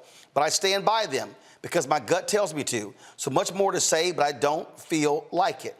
I'm in a big real-life moment and having a bunch of stuff going on. Also, in case you missed it, protecting my peace in 2023. She then puts, I'm open for a smart debate or a real conversation, but I don't do this social media self-propel outrage BS. I put me first in my life. I do this for self-care thing for real. Lastly, in case anyone missed it, I do not make a practice of publicly criticizing my sisters. My thoughts are around Essence Festival and context, which really is logic. I'm not addressing this anymore. Peace. Then she goes, why is it so hard for people to understand? It's crazy to me the level of explanation needed. Why is everything a thing? It's you, not me, LOL. All right. So when she talks about its essence, what India is saying there is that Essence Festival has always been about promoting powerful black women. It's been promoting the image of sisters. And so what she is laying out here is that when you see, because what happened was, and I'm not sure if I shot any of it. Let's see here. So during Megan's set, she called up the audience. She called up different audience members on 3 separate occasions to come on stage and twerk. And that's exactly what happened. And this was actually during her show. And so people were, again, on the stage, and they were dancing. Now, so when she's talking about Essence folks, she's talking about those putting it on. What are you projecting? And then what then began to happen is there are a lot of people who then begin to say, hey, this is not what Essence is all about. I can tell you, as somebody who was sitting center row on the 7th row, literally right in front of the stage, I saw a number of people, older black folks, walk the hell out. There were some who had children with them, teenagers, as they walked out as well. And then, of course, Meg's whole set, every single one of her songs was saying the same thing, what she always talks about. And it all involves sex. So we have to ask the question, okay, your Essence Festival, you had 50 years of hip hop, and you had Jermaine Dupri, you had Ludacris, you had T.I., you had Ice Cube, you had Ice-T, you had Trina, Missy Elliott, all these different acts. The question that we do have to ask ourselves is, are there certain acts that should be in an adult-only space? And the other question is Essence right to promote a Meg Thee Stallion and the show that Janelle Monae put on? Arie says, context. We're taking your phone calls on this. I'm going to go to my panel and discuss this as well. If you want to weigh in, give us a call, folks. 202-890-1199. 202-890-1199. Let us know if you were actually at Essence Fest, if you were actually at Janelle Monae's show or Megan Thee Stallion show, and love to hear that. Uncle Luke did weigh in. I thought this was interesting. So do y'all have his tweet? He goes, so what happened was the folks at Essence posted a video of Janelle Monae showing her breast. He goes, what is this girl going through? She's never been out there like this. Is it a midlife crisis? Then many folks said, really, Luke? You of all people saying this here? All right, let's get into it. Niambe, I'll start with you. Your thoughts on what Arie is saying here in terms of what was presented on that stage. Well, look, I mean, people have their opinions. I mean, everybody's going to feel differently. I think Essence knew full well what they were doing when they invited Janelle Monae, whose breasts are freely shown on her album that's out right now, and Megan Thee Stallion, whose music has always been very explicit and very adult. So they knew what they were booking. I think, her point about context, I think, can be made about lots of things, because Juvenile was also performing the same Essence. And so I'm always interested when women become the sort of targets for critiques about sexuality and over-sexualization. Now, I don't think Arie was attempting to call out those two women in particular, but I think perhaps she feels like people like my mother feel, or people like my aunties feel, who feel like this isn't the venue. This is crass behavior that should be somewhere else. I mean, I think at this point, we should probably stop being shocked by respectability politics. And I think there's a conversation to be had here, but I don't think that anything Arie said is anything that we haven't heard before or anything that we are unfamiliar with. I think people have very different visions and versions of what their feminism looks like, or what it looks like to uplift and uphold Black women. And I think, you have younger generations who say, we don't actually care about any of that because we have a right to the full range of human expression, even if it's raunchy, even if it's sexy, because quiet is kept. People thought this this about Black women before these women even existed. So it doesn't matter whether they come out there with turtlenecks and sway back and forth. People are going to think what they're going to think. So, I mean, I think it's just a difference of opinion that this will never be resolved. I mean, this has been going on for time immemorial. Teresa, is it respectability politics, though? Because if what I'm hearing is, all right, you're talking about the previous acts that you've seen. Essence is actually, for years, next year's going to be the 30th anniversary of the music festival, for years has really focused on an adult audience.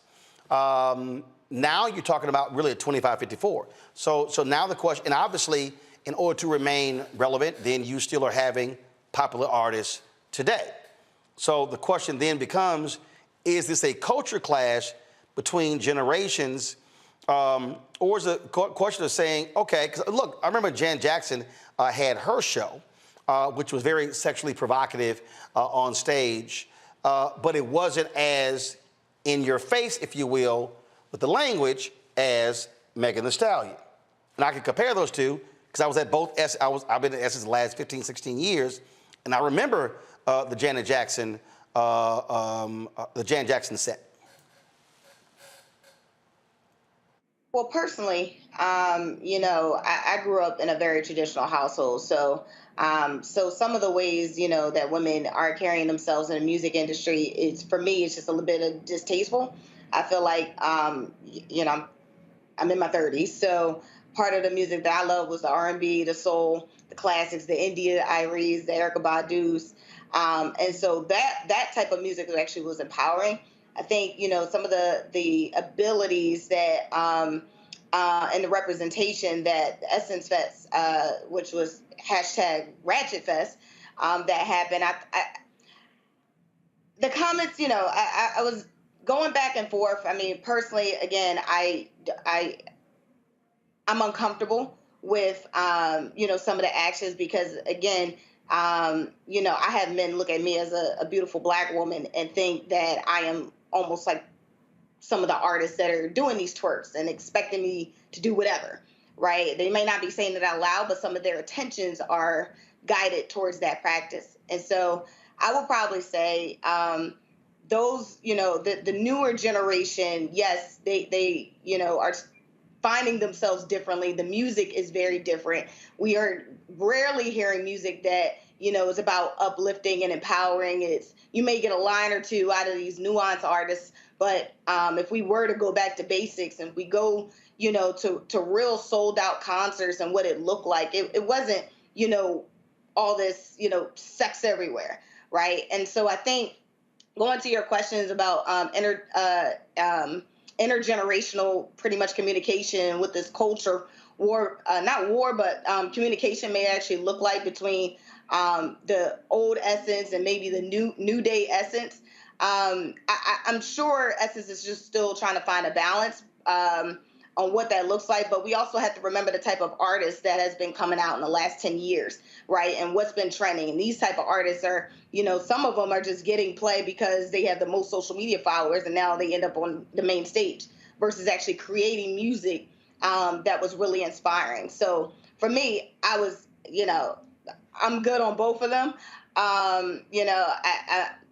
If we really look at the lyrics, and most of these young girls, I'm seeing them twerking, I'm seeing, and I'm talking like young as young as 8 or 9 years old doing this, right? And then they're at school twerking on tables. It's just, it's one, yes, I'm looking at the parenting, but then two, it's, this is the type of music that gets you across the finish line. So also me even seeing some of these seasonal, so like Janet Jackson, some of these seasonal artists, go in that direction, and all of a sudden they're wearing, salacious outfits. It's just like, yo, you're like 55. So for me, I'm good. I'm looking just for good music, but I think all the extra stuff where you have to actually sell, not the music or the words, because we can barely hear the lyrics nowadays because of all the auto-tunes and all this other stuff. So it's like more so I'm listening more so for the beat and then looking at this person, how they're dressing. So for me, I'm good on Essence Fest. I think it missed the mark for me. on how it actually interprets, you know, the empowerment of Black women. I didn't feel empowered. More so, I just felt like, great, you know, we're feeding into the narrative on what it takes to actually be in the music industry as a Black woman. And I do not, because what I'm looking for is a video when Jan Jackson performed, and it was the first. It wasn't her last appearance, and I must have it on my laptop, not on my phone. But I do remember 2016 when Ciara performed, and there were some people in the audience who were kind of like, "Did she just do that on stage?" This is what they were talking about.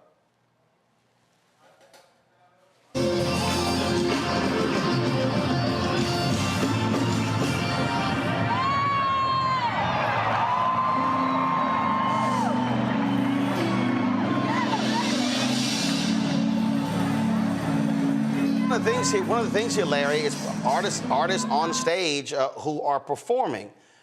I think when we talk about essence, what you're also looking at is when you have a range of ages that are actually in the audience, and there were teenagers, adults, seniors, seasoned saints, all in that Superdome, and so that's what I think is also different here, because Essence has so many different acts on the bill that if you stay for all of the concerts, I mean, you're talking about a plethora of folks. And so I know some folks who were there for the Ladies of Hip Hop, and they were like, I'm only here for that.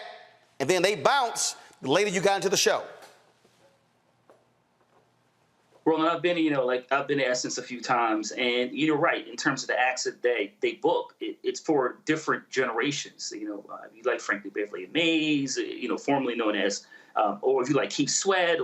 I'm another example of an artist when we talk about Meg and some of these other female hip hop artists. Roland, I'm old enough to remember 96, 97 when hardcore, Lil' Kim came out with hardcore. So the reason I highlight that is that there's a long tradition, not in music in general, but hip hop in particular, about certain lyrics that some people might find offensive. But I think that's what's really important here, and I think context matters in terms of Arie when she talked about that, and that there's some forms of music is appealing to some people and not appealing to others. Now, as a parent, I've always told my son, I'm not going to be a hypocrite. I grew up listening to hip hop throughout my life with explicit lyrics, so I don't want to be a hypocrite and say there's certain songs you may not can listen to, but certainly have a conversation about it. But I think overall, when we have this conversation, particularly about Meg and some of the other artists we described, we need to have a conversation in the Black community, particularly how Black women's bodies have been policed, but also have a conversation about what some people find appealing as it relates to music. And depending on your generation, certain things might be okay with you and certain things may not. I think the last point I want to make about Arie's comments, and I think this is really important for people who post on social media, is that you may have an opinion. I have opinions on a lot of different things, but I don't post it on social media. She said she knew that it would end up going viral and people would have thoughts about it. So obviously she was okay with taking whatever critiques people had to offer. But for me, sometimes you think it, you don't always have to post it, and I'll just leave it at that. All right, folks. First of all, somebody here posted in our message board. Somebody said that, hold on one second. I used to work for Essence Music Festival when it was more toned down. Macy Gray, Shaka Khan, Charlie Wilson, Fantasia, etc. What a time. And again, so all different opinions. Folks, you can weigh in on this by giving us a call, 202-890-1199, 202-890-1199. We'll take your phone calls. Love to hear your perspective. If you were actually there, let me know your thoughts right here on Roland Martin Unfiltered on the Black Star Network.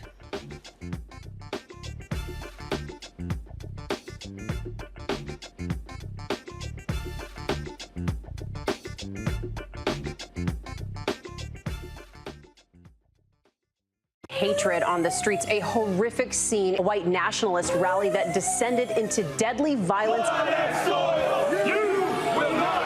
White people are losing their damn minds.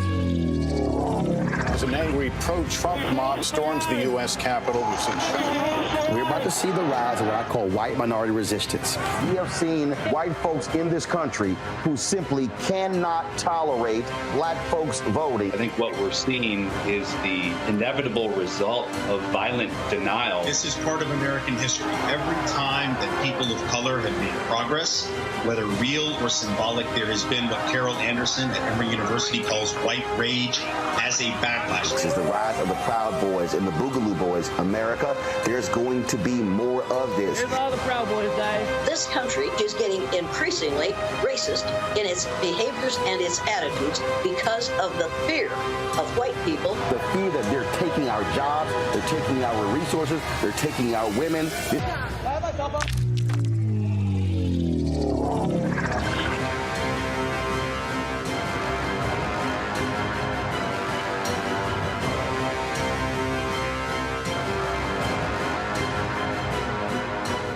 Black Star Network is here. Oh, no punch! Thank you for being the voice of Black America. All momentum we have now, we have to keep this going. The video looks phenomenal. See, there's a difference between Black Star Network and black-owned media and something like CNN. You can't be black-owned media and be scared. It's time to be smart. Bring your eyeballs home. You dig? Hi, I'm Jo Marie Payton, voice of Sugar Mama on Disney's Louder and Prouder Disney Plus, and I'm with Roland Martin on Unfiltered.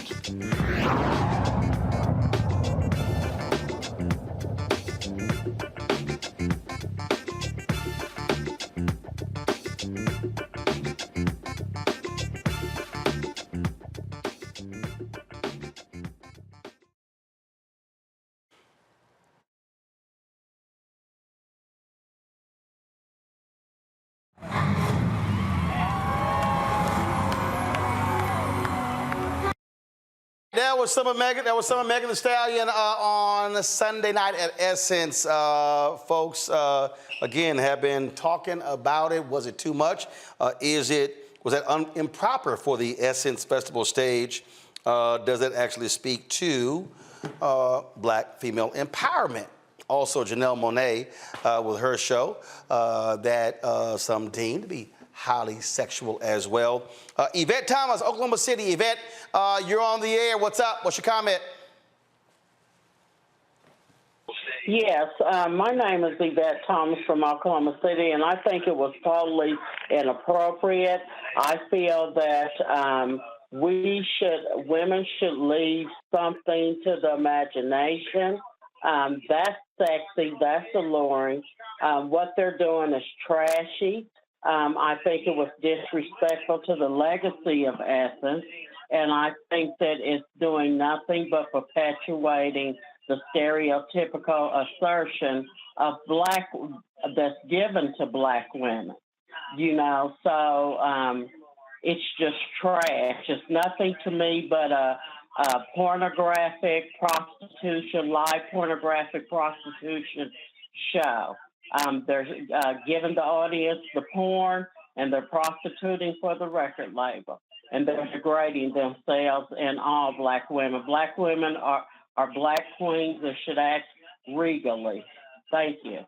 Thanks a lot, Yvette. Iris Lee from Wisconsin. Iris, you're on Roland Martin Unfiltered. What's your comment? Hi. My comment is the Jill Scott anthem. I think you should have led with that. The anthem, the way she worded it, was just, you felt that. That was I didn't attend the Essence Festival. I've seen, But there was no controversy over her anthem. No, I was there. I know what you're talking about. And folks didn't walk out on her anthem. They did on the Megan performance. Well, which came first? Let me ask that question then. What do you mean, which came first? Jill Scott performed on Saturday night. Megan Thee Stallion? No, Jill first of all, Janelle Monae. Scott came first? No, she did not. Janelle Monae performed on Friday night. Jill Scott performed on Saturday night, and then you had on Sunday Megan Thee Stallion. I just think that's a better topic for us to discuss. But that's not the topic we're discussing, though. Constantly. But that's not the topic we're discussing. So it's not a question what's a better topic. The reality is India Arie's comments has led to a lot of conversation on social media about what is right and what is proper and what is respectable for Essence Festival, not Jill Scott's anthem. Okay. Okay. All right. I agree somewhat. It's generational, you know. Okay. All right, Iris, thanks so much. Heather Richmond from Atlanta, Georgia. Heather, you're on Roland Martin Unfiltered.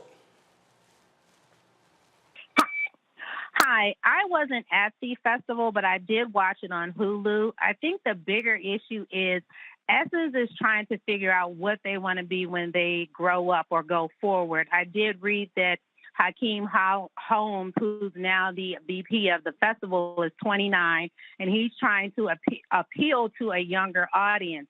So in that, if this is what the younger audience wants, clearly that's the direction that they're going to continue to move in. But what they're going to do is isolate what they're calling now is the Aunties Festival, because those are the women who can afford to go and be at a festival for 3-4 nights and enjoy all of the different amenities that go along with that. So if you do want that particular demo to continue to come, you're going to have to figure out how to make a balance so that they're not exposed to things that they don't necessarily want to participate in, but younger people who find it not the same, aren't offended by it, and who aren't willing, or who are willing to sit through it and actually enjoy it and will want to attend with the quote-unquote aunties who want to do the other things that Essence offer, but may not necessarily want to participate in those sort of, I'll just say, Meg Thee Stallion-esque sort of activities or concerts. Okay. All right. I certainly appreciate it, Heather. Thanks a lot. Niambe, the thing here, when you think about the different acts, if you will, okay, and I think this is the thing that people have to look at when you start talking about the performers, and that is there were certainly different performers all throughout the show, all weekend. So it wasn't like you had sort of one genre that took place all weekends. And so I'm trying to sit here. Let me do this here. Let me go. I'm switching iPads here. So folks, hold that B-roll. Let me go to this iPad. Nope, wrong one. Give me a second here. And again, because I think, again, we talk about context. And so this is night one. Night one, you had Lauryn Hill, who closed. Then you had, before Lauryn Hill, you had Dougie Fresh and commemoration of 50th anniversary of hip hop, which featured Big Daddy Kane, EPMD, KRS-One, Slick Rick. Janelle Monae performed as well. Before her, Arie Lennox, Jagged Edge, Tim's, and Toby Nwigwe. And then, of course, you also had Cole. Now, that was night one. Then when you go to night two, you had the closer, Missy Elliott. Before her, Jill Scott. Before them, you had a celebration of hip-hop from the South, Jermaine Dupri, featuring Big Boy, Gucci Mane, Lil Jon, Ludacris, T.I. Before that, Ice Cube, DJ Quick, E40, Ice-T, JJ Fad, Lady of Rage, Yo-Yo, and also performances by Coco Jones, Monica as well. And so let me go back to, and then, of course, that was night two. Then night three, the close was Meg Thee Stallion.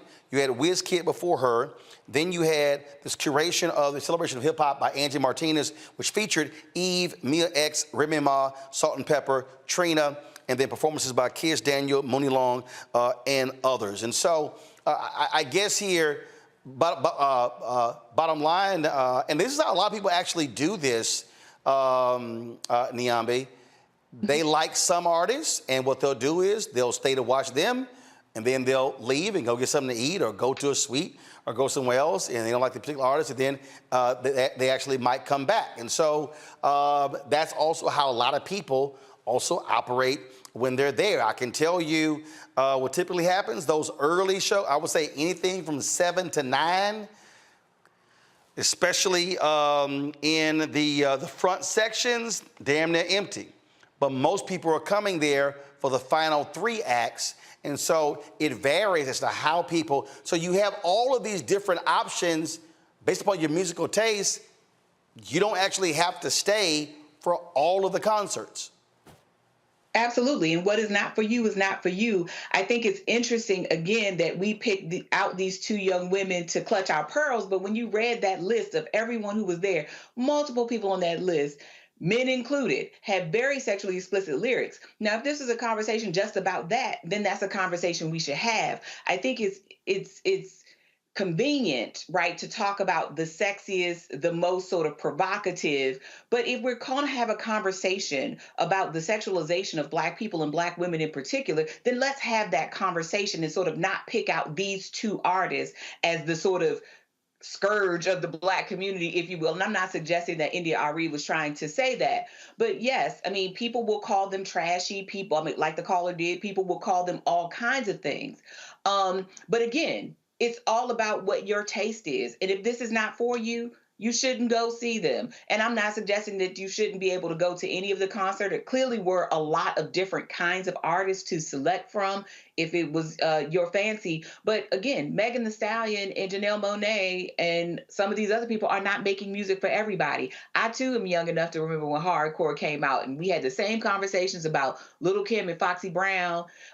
We had a lot less energy for the Lukes of the world, and some of these other, men who were also making sexually explicit lyrics. But nonetheless, this conversation will be a conversation that we will continually have, because I think it's unfair to sort of lay the sort of burden and the stigma of Black women's over-sexuality or over-sexualization at the feet of these young women, when again these ideas about who we are sexually and otherwise have been around for centuries. And it didn't matter whether we were covered up, it didn't matter whether we were sort of nude in the way that we might have been traditionally. The sexualization of Black women is not going to stop because some Black women decide to cover up or some Black women decide to change the lyrics in their song. I think these performers have a right to present themselves how they want to. If the marketplace doesn't want it, the marketplace won't buy it. But there is clearly an audience there. And so, yes, some people walked out, but I'm sure there were others who stayed because this is what they wanted to see and wanted to hear on their at their Essence experience. I do think this is a classic situation of trying to please too many people, if you will, because the audience in age is going to range quite largely. And so what a person like my mother would want to see and what I want to see and what my niece wants to see are not going to be the same. I think this is one of those moments. Teresa, trying to make money. Teresa, I think also what you're dealing with here as well as that is, again, let's just look at just pure numbers. Essence Festival is going to be 30 years old next year, okay? So that means if you went to your first Essence when you were 25 and somebody posted the first lineup, man, I wish I could find it. I forgot who tweeted that. And it was the first lineup. And it was Luther Vandross, it was Frankie Beverly and Mays, it was just a number of Gladys Knight. And so if you were 25 when Essence first started, you're now 54. And what you've always had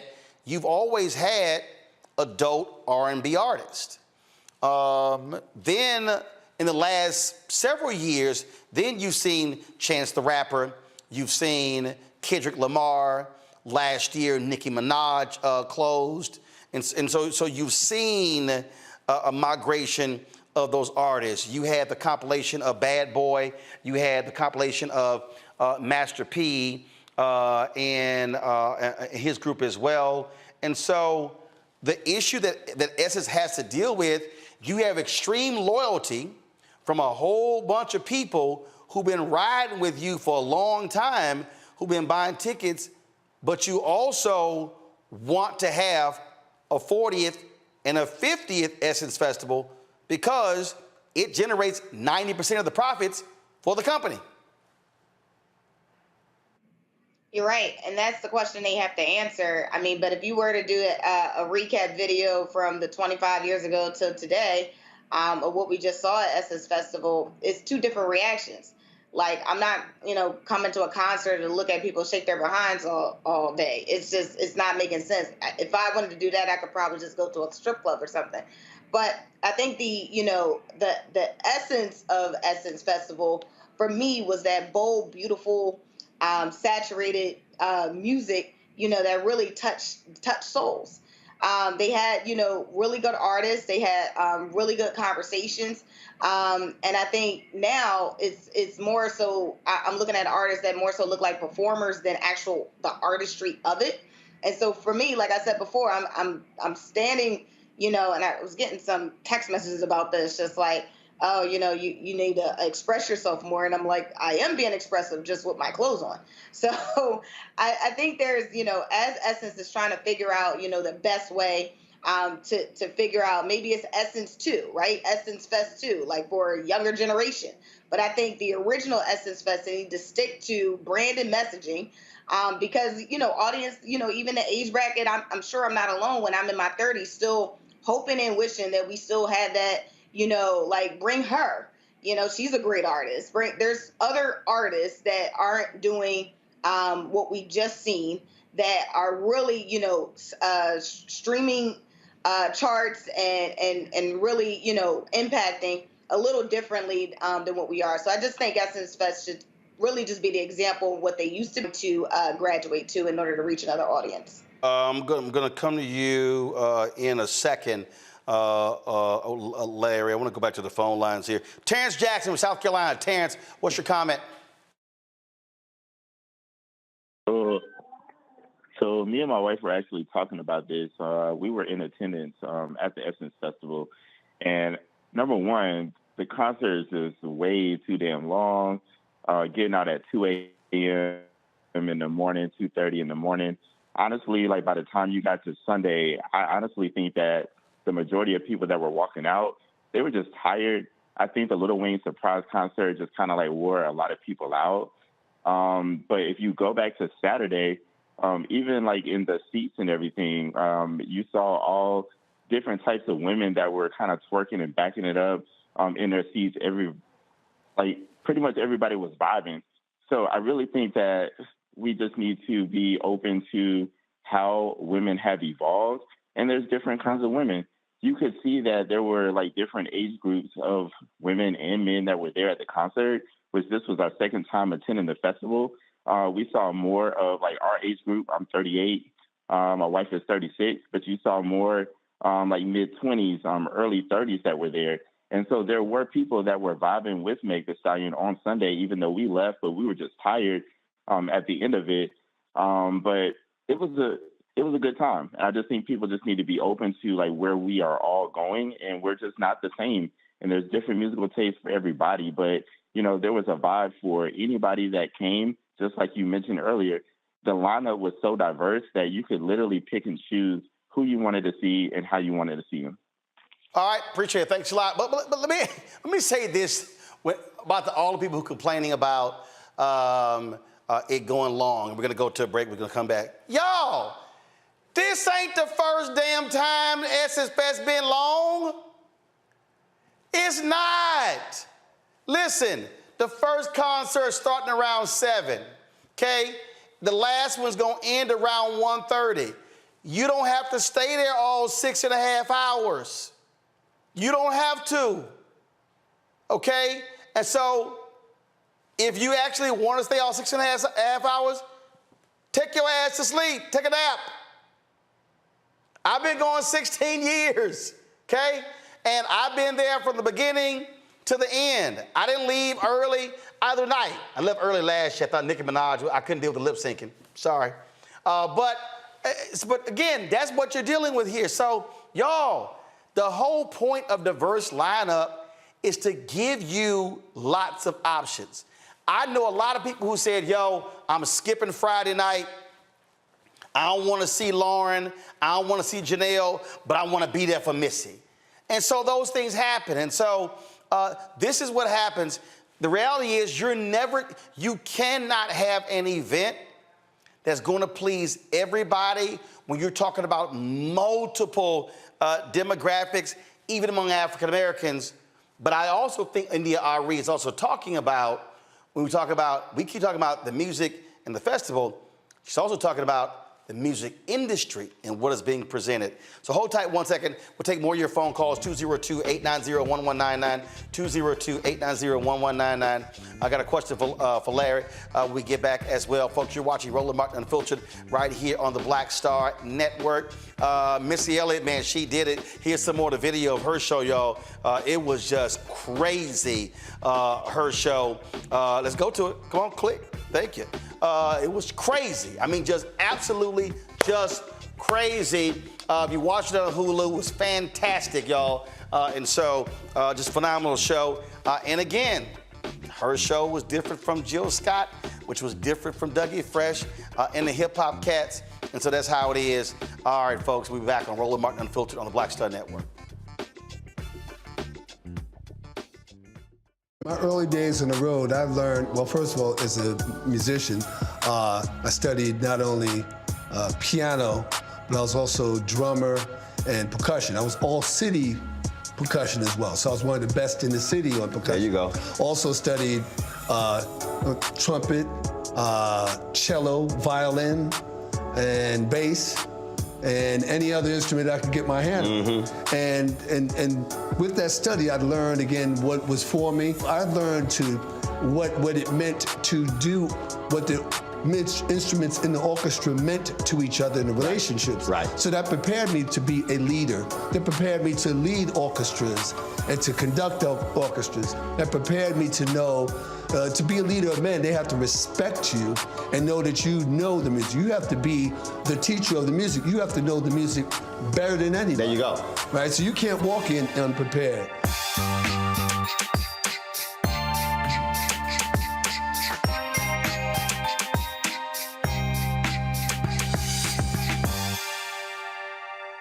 When you talk about blackness and what happens in black culture, we're about covering these things that matter to us, speaking to our issues and concerns. This is a genuine people-powered movement. There's a lot of stuff that we're not getting. You get it, and you spread the word. We wish to plead our own cause.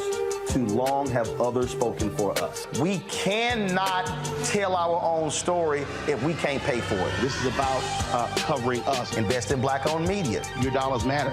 We don't have to keep asking them to cover our stuff. So please support us in what we do, folks.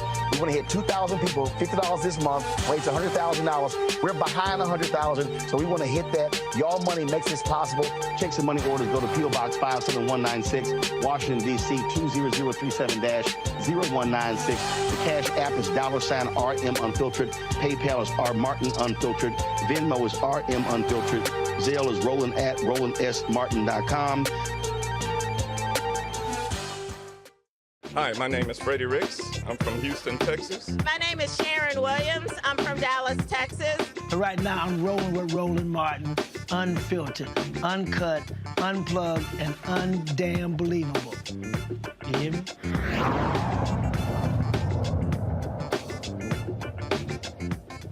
All right, welcome back to Roland Martin Unfiltered. All right, y'all, so I was telling you about,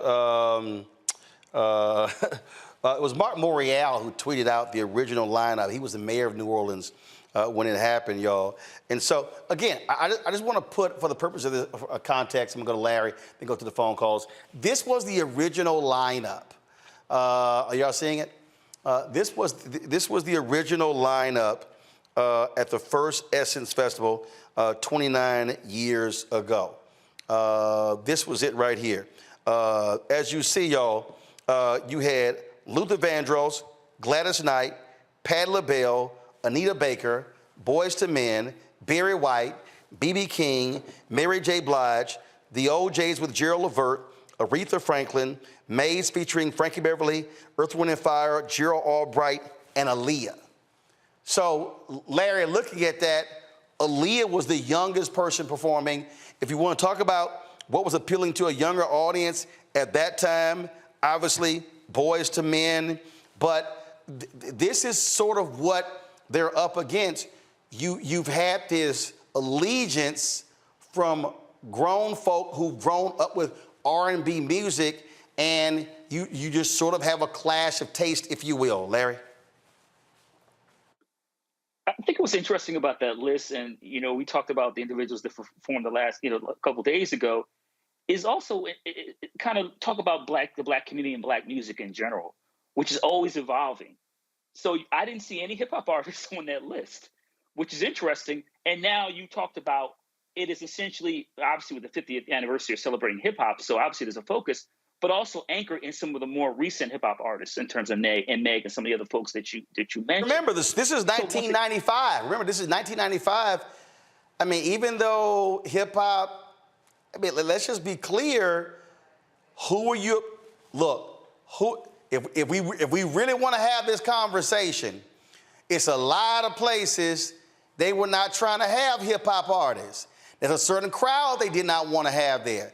You look at this lineup, they were appealing to grown-ass people. Yeah, people who had jobs and money. Right. I mean, yeah. They had mortgages. So you're right. They were specifically looking for a particular kind of crowd. And as Essence has evolved and black music has evolved, and so I think I want to note, Roland, we talk about a generation age groups. There are people in their 40s and 50s rocking with Meg now. Let's be clear. So I think that's really important. Once again, we talk about the history of hip hop. So yeah, so obviously 29 years ago, they were certainly looking for a certain, in terms of, black folks with a certain socioeconomic background, so to speak, who had deep pockets, had some money in there, who could spend on hotels and the show, et cetera. But once again, that it is evolved in terms of who you're trying to attract. So now they're trying to attract a younger generation. And in that last 29 years, hip-hop's popularity has exploded. So once again, they're being consistent with who you're trying to attract. Well, which also explains, look, that's why you had Tim's and other Afrobeat artists on. You didn't have any Afrobeat artists on a lineup 5 years ago, but how musical taste changed. I want to go to the phone lines. Rakesh from Harlem. Rakesh, what's up? Hello? Here. Hello? Yes, you're on the air. Oh, yeah, this is Eric from Harlem. I want to say that Essence knew what they was getting into when they booked Megan and when they booked Janelle. If Essence felt that way, they shouldn't have booked them. They knew what they was getting into when they booked them, and they knew that the younger generation was there, and they wanted the money. So they can't have it both ways. If they felt any kind of way, or if anybody that was there felt any kind of way, then why did Essence book them in the first place then? Well, first of all, the criticism is not coming from Essence. It's coming from attendees and also the comments from India, Arie. But I get your point. We surely appreciate it. Thank you so very much. Marquez Gutner from Dallas. Marquez, you're on Roland Martin Unfiltered on the Black Star Network.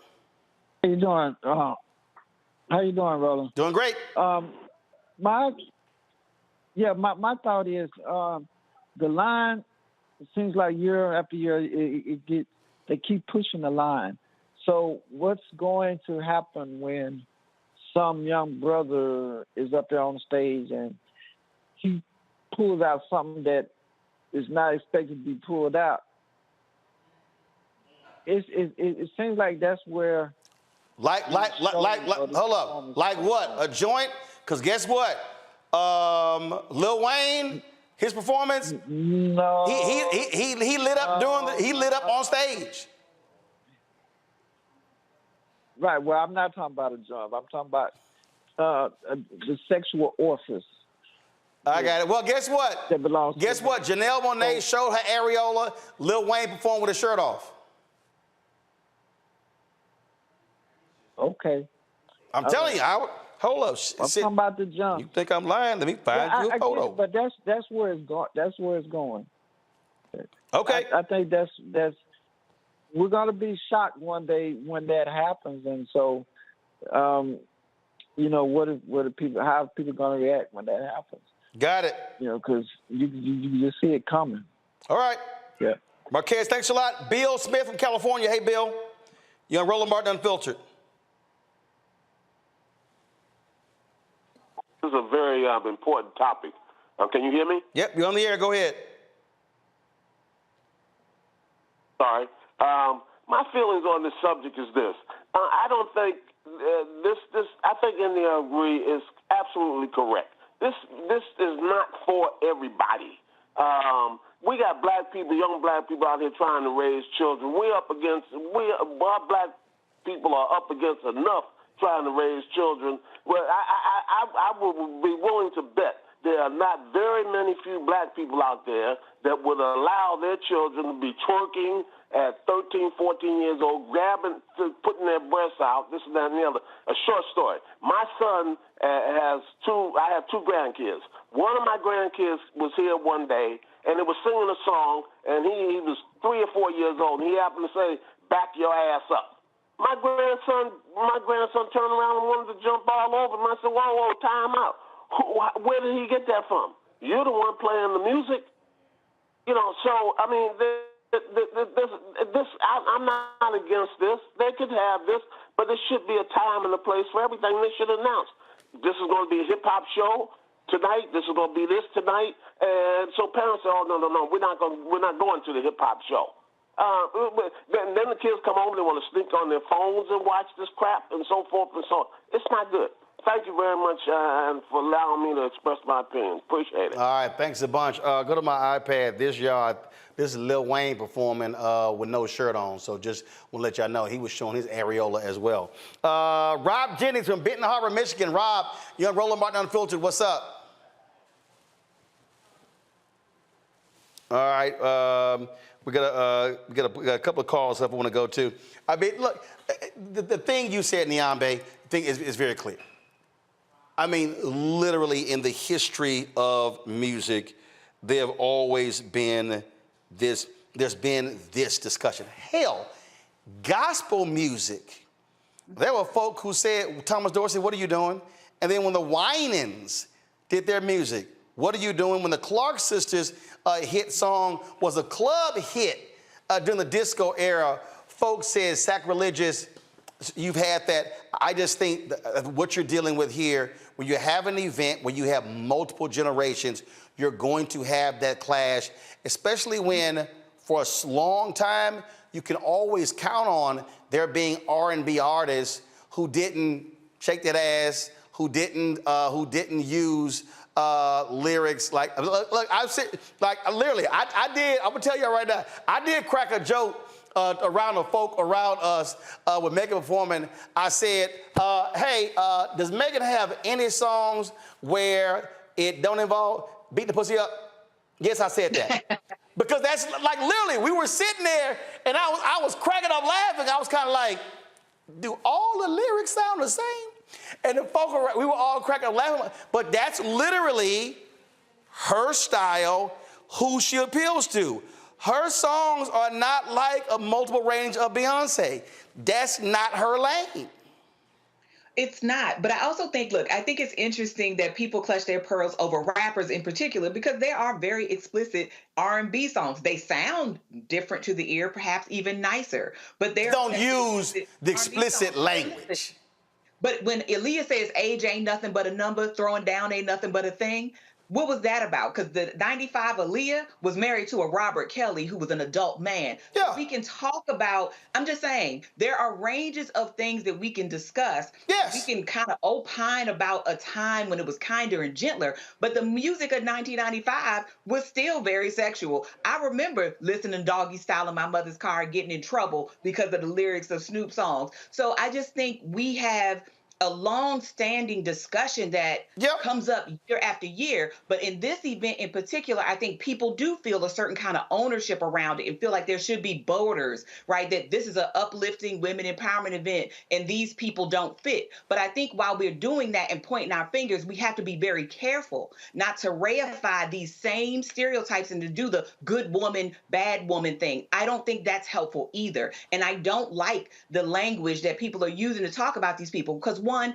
neither Meg Thee Stallion or Janelle Monae are children. They don't make music for children. And I think the last caller was just right, which is if children are hearing these things, then we need to talk to parents about them. But I was a kid too. We're all going to listen. I listened to dirty Millie Jackson records when I was a kid. I didn't have any business listening to. So kids will find a way. Nonetheless, this sort of hand wringing about the children, and all that always comes up over and over and over again.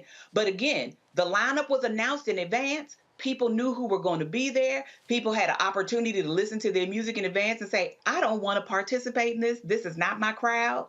I'm going to go to Missy, or I'm going to go see Dougie Fresh, but the rest of it, I'm going to leave. I just think this is a hard thing to do. Because like you said, you have people who've been going for the last 30 years. You have people who do feel ownership about what this ought to be, right? What this should look like, how women should present themselves. And I just think it's going to be a tussle. Diambe, one of the YouTube folks said Aaliyah was singing "Aging Nothing But a Number" in some big ass baggy clothes. Larry, what's your comment? Larry, what's your comment? Even a little bit funny. Larry, what's your comment? With a full-grown Hold on. You said that. I'm just reading you what the comment was. Larry, your comment. This is an ongoing, like Dr. Carter talked about, this is an ongoing topic in the Black community about what's appropriate, what's not appropriate. Also want to highlight, we talked about, you talked about Luke a little earlier. I'm also old enough to remember 2 Live Crew and how they used to set it off in their concerts. And then, obviously them being arrested and challenges they faced their concerts throughout the United But I States. don't think they ever were on the Essence stage. Oh no, they didn't mess. No, they weren't going to make it on. But again, no. I just want everybody to understand. I'm gonna give y'all a story. Matter of fact, damn, I need to find the photo. And it's a true story. So, Uncle Charlie was performing, and Trey Songz stopped by his dressing room, and I think Trey performed the previous night. And I dropped by the dressing room. I gotta find the photo.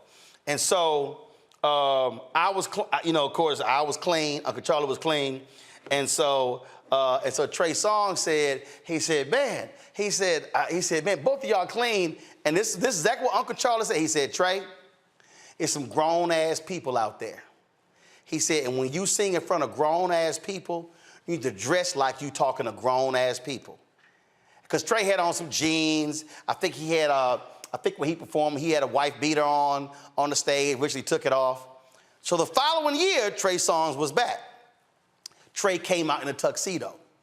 I think he eventually got out of the tuxedo. So he's backstage. He had hurt his ankle on stage. So I go into the dressing room, and I said, I see you rocking that tuxedo. He said, oh, I was listening to you and Uncle Charlie last year. So the point I'm making is, that's really, I think, the clash we're having here. Even when you've had younger artists, others who's always said, hey, this is who that Essence audience is. What we have to accept, though, is that the Essence audience changes. And so the question then becomes, do you change? And you grapple with that. And I can tell you, talking with people who the previous owners of Essence, they also grappled with, look, it was a battle when they decided to stop inviting Frankie Beverly and Maze. Ed Lewis said, as long as I am running Essence, Frankie Beverly and Maze will always close Essence Festival. Always. I think for like 15 plus straight years, they were there. There was a point when they didn't invite them back, and it was a huge controversy because they were saying we have to also evolve. And so this discussion, they've actually had in Essence internally, what type of artists, when do you invite them, when are we ready, because you're appealing to different folks. That is it for us. To the rest of the caller couldn't get to, I'm sorry about that. Niambe, thanks a bunch. Larry, thanks a bunch. Teresa, thanks a bunch. She had to go as well. Folks, great conversation. We appreciate all the dialogue. Be sure to share this here. Look, this conversation ain't gonna end. It ain't gonna end. And so India Arie, she ain't backing down, but the reality is, I get her point 100% of what she's saying, but also I'm saying that what you're dealing with here is you're dealing with an event that's multi-generational, and you're gonna have this conflict always. Folks, be sure to support us in what we do, because guess what? Ain't nobody else having this conversation. ABC, NBC, CBS, Fox, they ain't having this conversation. Okay, that allows for all the multiple viewpoints in here. It ain't happening. This is why you must support Black-owned media. Download our Black Star Network app, Apple phone, Android phone, Apple TV, Android TV, Roku, Amazon Fire TV, Xbox One, Samsung Smart TV. Also, please join our Bring the Funk fan club. Your dollars are crucial. I cannot tell you how important it is. We are fighting the good fight for the advertising dollars, but y'all, it is not an easy fight. I can guarantee you. And so your giving matters. Your giving has sustained us in a huge way. And so please send check and money orders to P.O. Box 57196, Washington, D.C. 20037-0196. Cash App, $RM Unfiltered. PayPal is R Martin Unfiltered. Venmo is RM Unfiltered. Zelle, Roland@RolandSMartin.com, Roland@RolandMartinUnfiltered.com, and be sure to get a copy of my book, White Fear, How the Browning of America is Making White Folks Lose Their Minds. Available at bookstores nationwide. Buy it online. Download your audio copy on Audible. That's it. I'll see you tomorrow, right here on Roland Martin Unfiltered. All right, folks, y'all take care. Holla! Folks, Black Star Network is here. Oh, no punches! I'm real revolutionary right now. Support this man, Black Media. He makes sure that our stories are told. Thank you for being the voice of Black America, Roland. Stay black. I love y'all. All momentum we have now, we have to keep this going. The video looks phenomenal. See, there's a difference between Black Star Network and Black-owned media and something like CNN. You can't be Black-owned media and be scared. It's time to be smart. Bring your eyeballs home.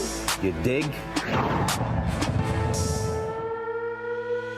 Pull up a chair. Take your seat. The Black Tape. With me, Dr. Greg Carr, here on the Black Star Network. Every week, we'll take a deeper dive into the world we're living in. Join the conversation only on the Black Star Network. Hi, I'm Dr. Jackie Hood Martin, and I have a question for you. Ever feel as if your life is teetering and the weight and pressure of the world is consistently on your shoulders? Well, let me tell you, living a balanced life isn't easy. Join me each Tuesday on Black Star Network for A Balanced Life with Dr. Jackie. We're all impacted by the culture, whether we know it or not. From politics to music and entertainment, it's a huge part of our lives, and we're going to talk about it every day right here on The Culture with me, Faraji Muhammad, only on the Black Star Network.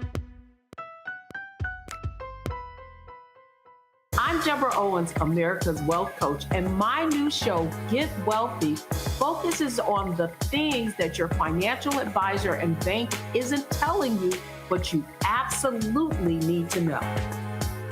So watch Get Wealthy on the Black Star Network.